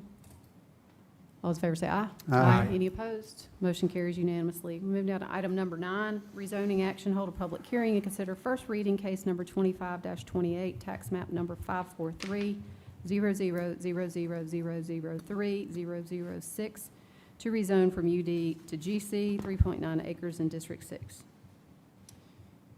Yes, so this request roughly 4 acres between these two properties off Hens Mill Highway, kind of at this intersection with Old York Road. It's also where one of the old railways runs, just outside of Rock Hill. Is suggesting to go from urban development to general commercial for the purpose of building a gas station and convenience store. You can see the site plan on the right. Most of the development will be on the northern part of the parcel, away from the intersection. As it is, most of this area is zoned for urban development. And within the future land use map, you can see this is in a community center node where we're looking for more commercial developments such as this. And as such, staff recommends approval. It's consistent with the comprehensive plan future land use map, and allows businesses that provide amenities to this major intersection, and it will remove another legacy UD district. By 4-0 vote, Planning Commission recommended approval. Any Thank you, questions? sir. Any questions? All right, thank you. Is there anyone here who wishes to speak against this request?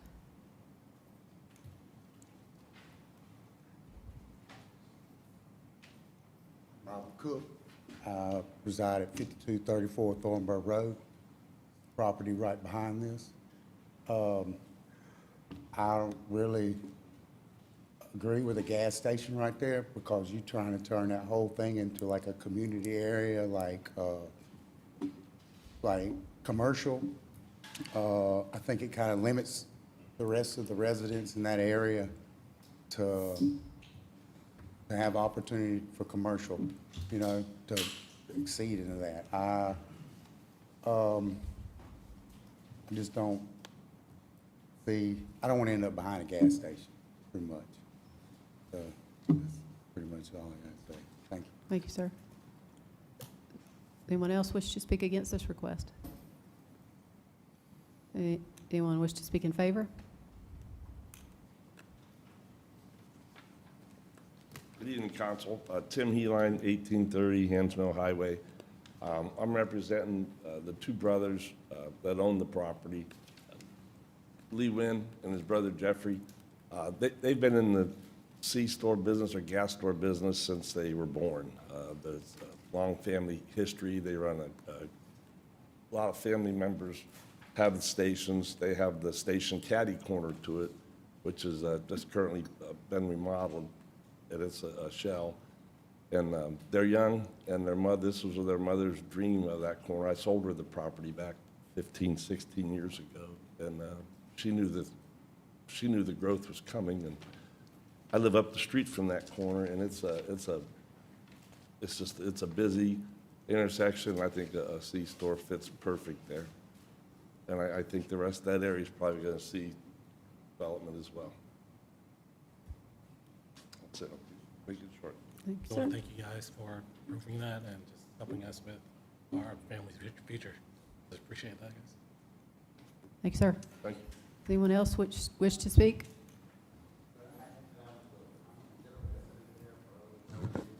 If you want to speak, you have to come to the podium.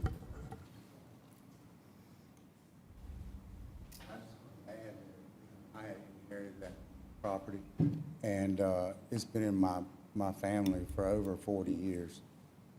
I've lived at the property for almost 30 years, 27 to 30 years. I just don't want to see it go this way. So I just like to take that into consideration. Thank you, sir. Anyone else wish to speak on this matter?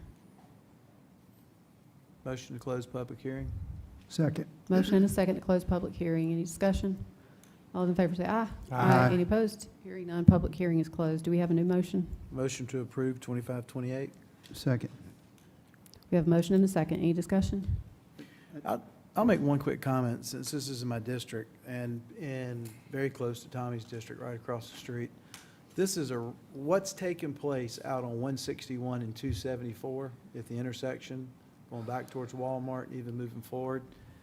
This is a great example of what we've been talking about. We were working on our budget to work on some studies, be intentional about how we participate in the development of an area. I mean, I've looked at plans of what's taking place on the left side of 161 heading towards York, and I've seen what's going to take place on the right side going towards York. I can't help but think about collector roads. I can't help but to think about a town center, Main Street area, trails, connecting trails. There's a handful of work that I think that we need to do as a county actively, intentionally, to impact ultimately what this area could look like one day. And I think this is just one that's, on our plate, and it's hot. And it'll probably come to your areas one day too, like it has for Debbie and Tom, and I guess Andy too. You're seeing it over in Clover and Lake Wiley too. So anyway, I look forward to meeting with staff to come up with a plan of action on what we're going to do proactively in this area. Yeah. I'm Go sorry. ahead. Huh? Go ahead. Yeah, I mean, as far as gas station there, I don't have any problems with that. Matter of fact, I like to see it with about 4 on intersections like that, so we want to have the cheapest gas. But, like Watt said, right there in Newport, and before this even come up, there's some stuff happening right in there that I'm very concerned about, because we're getting to the point where the traffic on 161 is a real big issue. And with the city of Rock Hill right there so close, and what in the future's coming, and there's a lot of trouble with how you can actually move the roads, because there's other properties there and nowhere to go with the road. But I think we need to be getting really concerned about our major roads, whether it's 161 or Highway 5, and the amount of stuff and how it's going. And those are 2 majorly heavy traveled roads, and they're sort of getting all bottlenecked up. But that, So I do have one question. I meant to ask it while you were up there, but around this property, is there businesses surrounding the property?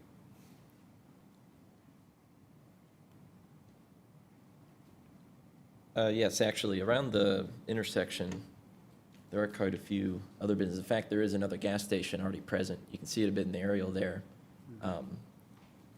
And from my understanding, in that southeast corner, those 4 properties are being, I believe they've been purchased, and I think there's intent for something to go there. Diane, do you remember something like that? Can you, when you're talking about the Yeah. parcels, can you use your, Yeah, sorry. I can't see. Yeah, so down here, there's already a gas station. Mm-hmm. Yeah. Okay. There are already, non-residential uses at this corner. And I believe this, just based on my memory, that there are other developments going in down here. What do you understand's going there? I mean, currently, it looks like it's homes to me. Yes, it is currently homes. Okay. Aside from the totally vacant lot that's actually Right. at the corner there. And the other parcels that are immediately adjacent to this one, the side, are those, I realize they're UD, but we've kind of, are all of those residential currently, being used as residential? I do not know, not off the top of my head. Sorry. Can you share with us what buffer requirements are going to be Yeah. required if this is approved, and how you would address someone whose comments I would share their concerns if I've lived there long, and, how does that get addressed? In this corner lot or in the subject parcels? The subject parcels, I'm assuming that the parcel owner, he said he was adjacent to or lives right there, connected to it. Well, I don't know the exact numbers off the top of my mind, but I do know that they are subject to the usual commercial buffer zones that are expected, that come with the rezoning. But typically, so folks know the process for these things is that unless there's something just really glaringly, like a spot zoning issue or something like that, which honestly, I question how it gets here. If it's a spot zoning question, why they pay their money to do that, I would lean on staff to encourage them to know that before they pay that money. But in a situation like this, you'll oftentimes find counsel, even counsel who are concerned about it or who want to help address the nearby residents' concerns. That first reading is typically approved, and then you have 2 more readings before it becomes final. And sometimes there's opportunities for negotiation to add some additional buffer or to do some additional things. I would encourage you to speak with the developers, because it does look like this area is turning into an area that is conducive to that. But, I mean, I think I would throw that out to the gentleman who came up and spoke.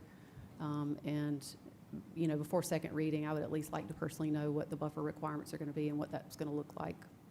Well, I actually, as we were speaking, I do see now that the site plan here does have, I believe that's a 50-foot buffer zone around it, Is that just a just natural buffer. natural buffer? There's no fencing required or anything like that?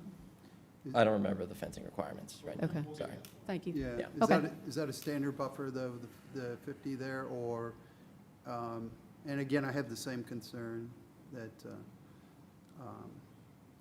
that we're talking about in regards to that buffer zone. So again, I think by increasing that buffer zone, again, there are concerns from the residents in the area, so I think we really need to be very conscious about that.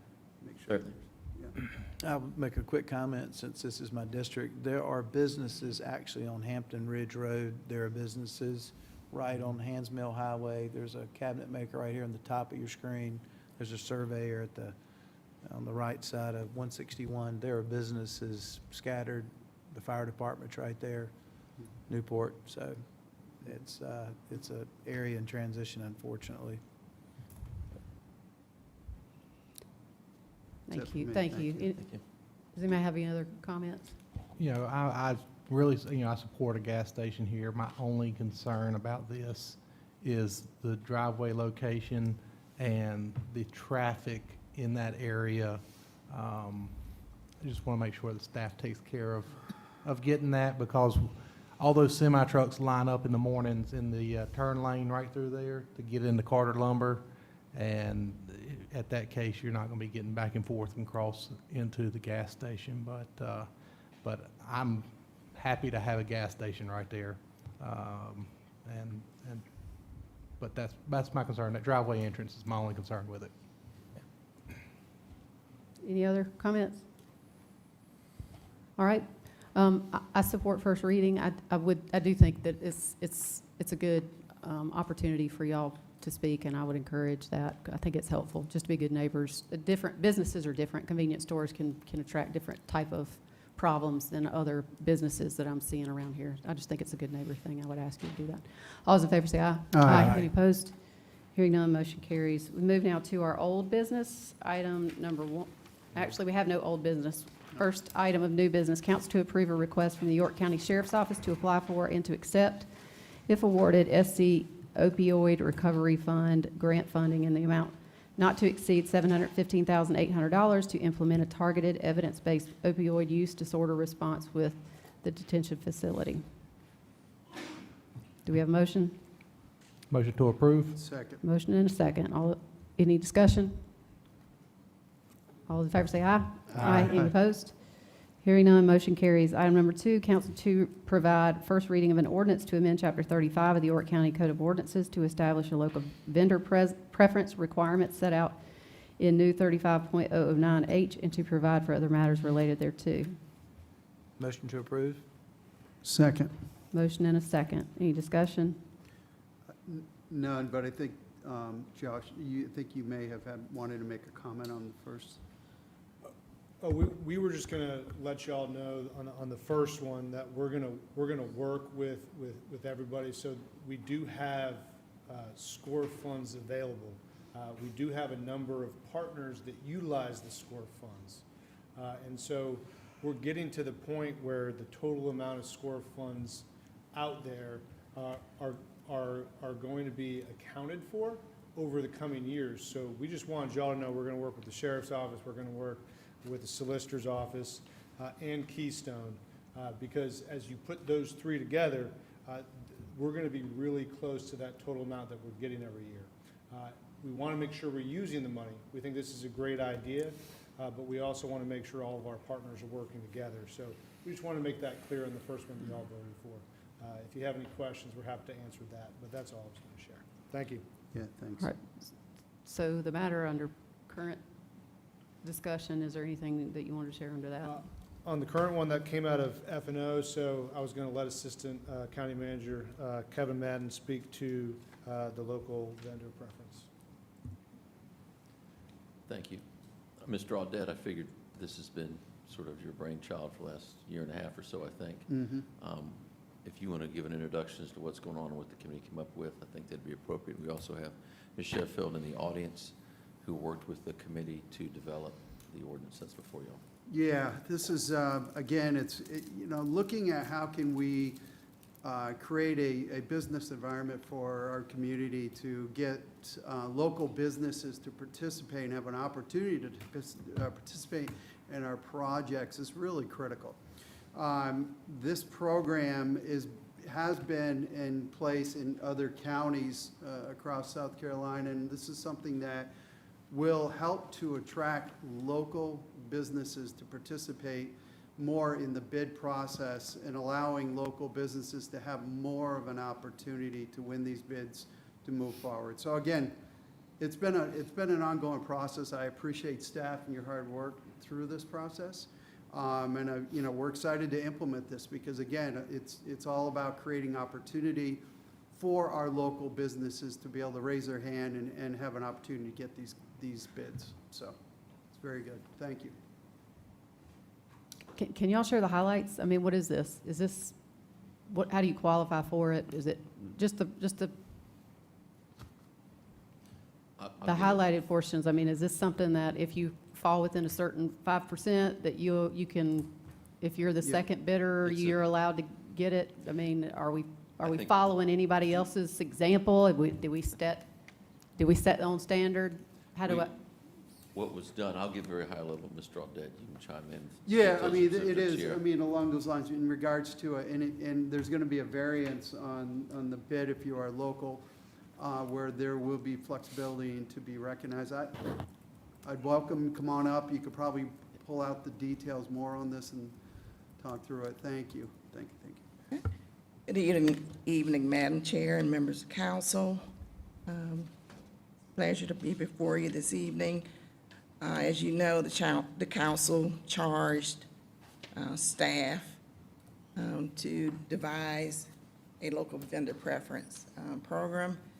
We've done so, and we're presenting an ordinance to you this evening for consideration. The highlights of the local vendor preference, we actually have 3 categories. One for supplies, one for services, as well as construction. There is a tiered approach to the local vendor preference, up to a maximum of 5%. This preference applies only to bids or services, construction of $50,000 and up to $25 million. And so the higher the bid amount, then we're reducing the percentage in terms of awards for consideration. In regards to local, non-local bids that we receive, we will offer the bidder, the local bidder, the opportunity to match the non-local bidder's bid. With that, and again, that could be up to a maximum of 5%. So they would have the option of doing so. The non-local, well, the local bidder must be a resident of York County for at least 12 months prior to the bid opening date. They must also satisfy requirements in regards to York County taxes that they are paid in full, as well as other measures that we'll consider for local preference. This is something that the bidder will have to request at the time of the solicitation. Staff will prepare language to that effect on the solicitation itself. One of the things that I wanted to share with you, we've gone through this process of actually vetting this through approximately 5,000 vendors in our database through a survey, and we had over 60% of the respondents indicate that they are familiar with the local vendor preference and that there is a tolerance for the preference. However, they wanted to ensure that the county was mindful of how it implemented the local vendor preference program. There were, we did survey 10 counties in regards to the local vendor preference. Counties that had a population of at least 150,000 residents. And there were, out of the 10, there were 4 did not have a preference. Historically, York County compares itself to Greenville, Lexington, and Spartanburg counties. And those counties do not currently have a local preference. Charleston County had a local preference for approximately 16 years, and they discontinued it in 2022. And this was due to what they indicated was a reduction in the bid responses received and the reduction in competition. In regards to the ordinance, there is an exception to the local preference. It does not comply. If it's contrary to state or federal mandates. And I'd like for you to be aware that that would include C funds. So C funds would not be eligible for the local vendor preference. If there's federal funding where there's language that mandates no local preference, then those would certainly be excluded from this particular program. I'll chime in.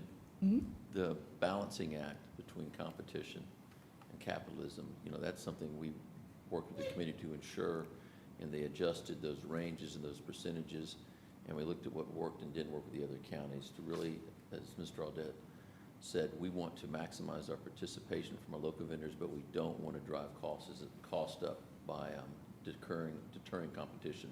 So that was a balancing act that I think Tierra and the committee really did a very good job to get what's before y'all, what I think matches up very well with the other counties across the state that are doing that, and doesn't have some of the attributes that some of the counties that, she mentioned Charleston, that didn't work out. So I think it's, in line with what council asked for, and I think it's going to be good for the local vendor community. So there's one thing on this, that the local businesses can go onto York County website to register under the program, and then I think they would be then notified when projects come up. Can you speak about the bid process? And also, too, we would probably want to make sure we market it to make sure the public does understand this process. So go ahead. Absolutely. The county currently has a third-party vendor. It's called the getall.com, or you could actually sign on to the county's website and have access to the Get All portal. The Get All portal will notify vendors of upcoming bid opportunities, but they must register for it. We also advertise in the South Carolina Business of Opportunities, as well as the Herald newspaper. There is a synopsis on the county's website for those who are interested in bid opportunities. Perfect. Thank you. Any questions? Thank you, Tierra.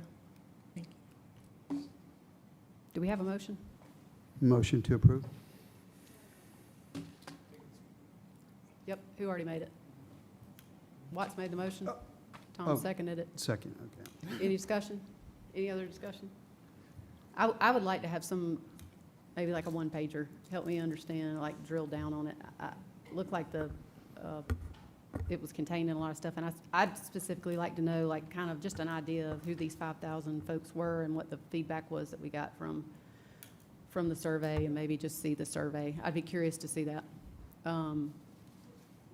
The survey is available, and we can get that to council. Okay. Immediately. I'd just like to see the feedback on that and the highlights. Absolutely. Thank you, ma'am. Yes. And Madam Chair, we can send you all the staff report we did as we were working on this that we've shared with y'all. We can resend that. That's got all this information in there. It's not a one-pager, it's maybe a three-pager. Can we get it a one-pager? I like what y'all are doing with there's a planning. lot to it. We can try. With planning, get us something that hones it in. That's what we need. All right, Kevin, Thank you, 3 to ma'am. 1 page. That's Really small writing. That's right. I'll support first reading on this, but I need to do a little bit more work, want to gather some information, but I know this is something that all council asked to be done, and it's good to have it on our table. All those in favor say aye. Aye. Any opposed? Hearing none, motion carries. Move now to item number 3, council to consider a resolution directing York County Planning Commission to conduct the necessary studies related to public education facilities for grades K through 12, considered necessary for the proper education of children within the geographic area of the Clover School District in accordance with the South Carolina Development Impact Fee, to recommend an updated capital improvements plan, and to recommend an updated impact fee ordinance related thereto. Motion to approve. Second. Motion and a second. Any discussion? This is the first step to evaluate that. There were some questions about the annual plan. I'm assuming that y'all can provide all of that information to the Planning Commission, and it looks like that those questions are going to be raised at some point at the public hearing in this one, so we can pull that information together. But this is the process for how that works. It goes to the public, to the Planning Commission first for their evaluation and review, and that's the standard process for this. So all those in favor say aye. Aye. I was going to add something, Madam Chair. I'm sorry. I was just going to say what Fort Mill brought in to share was very helpful for me personally to read and understand. I would hope that Clover's going to bring something in similar. Anybody else? I didn't mean to cut anybody off. Oh, I was a lot I'd like to say. I think I asked a lot, and then, yeah, anyway. All right, all those in favor, say aye. Aye. Any opposed? Hearing none, motion carries. Committee and other reports, economic development, Chairman Watts Huckabee.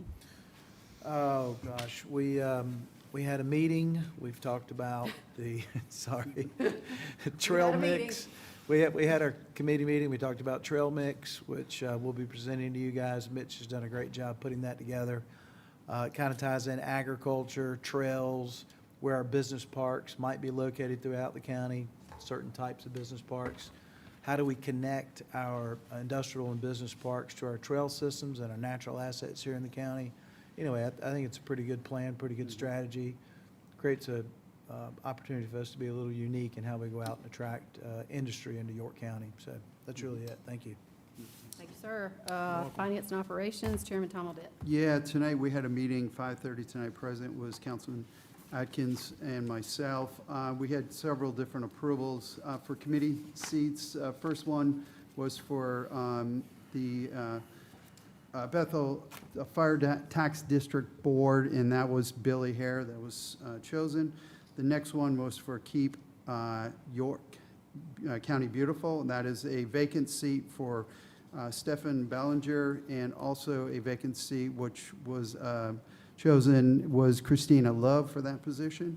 Also, committee seats for York County Culture and Heritage Commission for District 1. We have moved George Shepard into that seat. For the vacant seat from District 3, we have Mickey Peak. And then also at-large seat, we have Kathleen Rutland for that position. Committee seats filled for Catawba Regional Workforce Investment Board. We have Ryan Johnson for a second term, and we also have for vacant seat Sandra Goodman to fill expired term. And another vacancy, we also filled it with Lindsay Egner for that position. Flint Hill Fire Tax District for vacant seat, we have Michael Knight, first term. We also have Board of Disability and Special Needs District 1. We have chosen Andrew Jones for a second term. At-large seat also, we have chosen Matthew Burrell for a second term. Also approved tonight was a committee allocating allocations of funds for District 4 to In the Meantime for the amount of $3,500. Also, committee approved allocations of fund for District 4 to a Place for Hope for the amount of $1,500. And that's it. Thank you, sir. You got it. We do have a citizen concern. Tiffany Knight, who is the executive director of In the Meantime, is going to provide counsel. Thank you, ma'am. You have waited a lot. Actually, it's a lot earlier than what I thought with 9 public hearings, but you've waited so patiently, and we're eager to hear from you. Well, thank you. Again, I'm Tiffany Knight, founder and director of In the Meantime. I think I heard what exactly I came for, But I've had the opportunity to come to you all 2019 to share about our goal for In the Meantime. In October 2024, we opened our doors. We house for women that that transition from treatment centers like Keystone, drug court. So we do house those women that are looking for housing while they continue their sobriety journey, their long-term journey toward recovery. Our issue is that our women are starting anew and they have no money. So to allow them the opportunity to find employment, get themselves settled, they need at least a month. So that's where we were looking for those fundings, and thank you for a portion of that, and I heard thank you for the remaining. Councilman Roddy visited our location. He was very impressed. So I'm grateful that he came to our open house. If you like, Karen was kind enough to provide, hopefully, the newsletters to you all. So when you decompress from tonight, feel free to please read on what we've done, what we're doing, and what we're looking to continue to do in York County, South Carolina. It'll tell you everything we've done in our goal. So if you have questions, feel free or email me. We do have the packet, Great. and thank you so much for providing that, for being so patient to wait to share with us all the information that you have. Do you mind just telling us where your location is right now? Yes, we are in Rock Hill, South Carolina. I don't normally give the address. Okay, then Because don't. of the privacy and protection of the women. But if you like to visit, feel free to, if it's okay, feel free to email me, and I'll be more than happy to give you the address so you can stop in. I'm the house manager there. I work full-time, and I'm a caregiver. But this is my mission and my dream, and it's working. We're helping a lot of women. Thank you, ma'am. We Thank really you. do appreciate you being here tonight. Thank you for having me, and you all have a lot of work. Thank you. Thank you. We have a healthy, lengthy executive session. I'll just remind you all of that. Are there any new council member, new non-agenda comments? I got one. You ready? Keep it quick. We'll move it along. Yeah, first of all, I just want to enact my right of freedom of speech. So if I offend anyone or whatever, which I really don't care, I'm going to say it anyway. But there's something that's been troubling me, and there's some events that have occurred and things that I've noticed, but it's been troubling me for quite some time. And I think everybody in here knows what this book is. And I think all of us that are elected, we put our hand on this book. Even though sometimes I question how much of a ritual and whether this book, just as soon as we swore in, gets kind of slid on a shelf to collect dust. But the troubling thing to me is, and I see it every day, is how we're beginning to serve the God of convenience and technology, which that may offend some, but it doesn't offend me. I posed the question of how many times our hand touches this, the basic instruction book before leaving Earth, and this. This is truth. We all know this is full of everything you can ever think of. You go to restaurants, and we spoke about this earlier, some of us, and there'll be whole families, and every one of them's on this. And then people question what is wrong with our country. And I hope that you understand where I'm coming from with this. But I'm so glad to be born when I was. But I just wanted to say that, and I don't know why I was compelled to say it, but we're losing our country on more than just a national level, but a local level.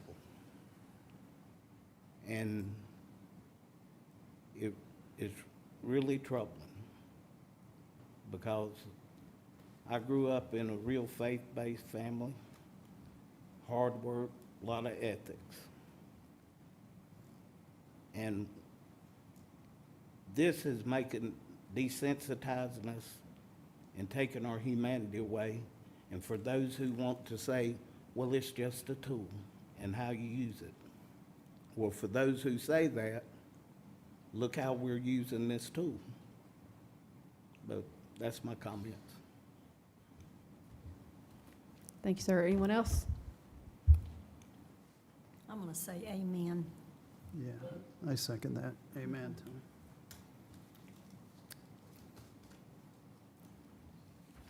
I have more to say, but I'll hold. All right. Do we have a motion for executive We session? have a motion for executive session, several. Receipt of legal advice, legal matter litigation update, personal matter auditor, economic development matter, project cross. Receipt of legal advice, Silfab Solar Matters. Receipt of legal advice in contractual matter, Garrett's Landing rezoning. Receipt of legal advice, consideration of settlement agreement for project SCRT E72 road widening project number 1149-014, track number 142, contractual matter retention of outside legal counsel. Second. Motion and a second. Any discussion? All those in favor say aye. Aye. We will go straight into executive session.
All right, we're out of executive session. Do we have any action items? Yes, we do. Item number 1 is a motion to authorize retention of outside legal counsel, Andrew Lindeman Law Firm, and pursue the Adams Outdoor Advertising appeal as discussed in executive session. Second. All right, second. All in favor, say aye. Aye. Against? Ayes have it. All right. Number 2, motion to authorize settlement for project SC Route 72 road widening, project number 11149-014, tract 142, as discussed in executive session. Second. All right, all in favor, say aye. Aye. All against? Ayes have it. Number 3, motion to authorize a council-initiated rezoning of Garrett's Landing Development and to authorize settlement as discussed in executive session. Second. All in favor, say aye. Aye. Ayes have it. Number 4, motion to appoint Jeremy Ryan Thomas as York County Auditor and to authorize the county manager to negotiate the auditor's salary as discussed in the executive session. Second. All right, all in favor, say aye. Aye. Aye again? Nope. And number 5, the last one, motion to pursue inducement of Project Cross to York County and to place an ordinance to that effect on the agenda for the next council meeting, as discussed in executive session. Second. All right, all in favor, say aye. Aye. Against? Ayes have it. All right, very good. Do I have a motion for adjournment? So moved. All right, second. All in favor, say aye. Aye. Aye. Aye. We are.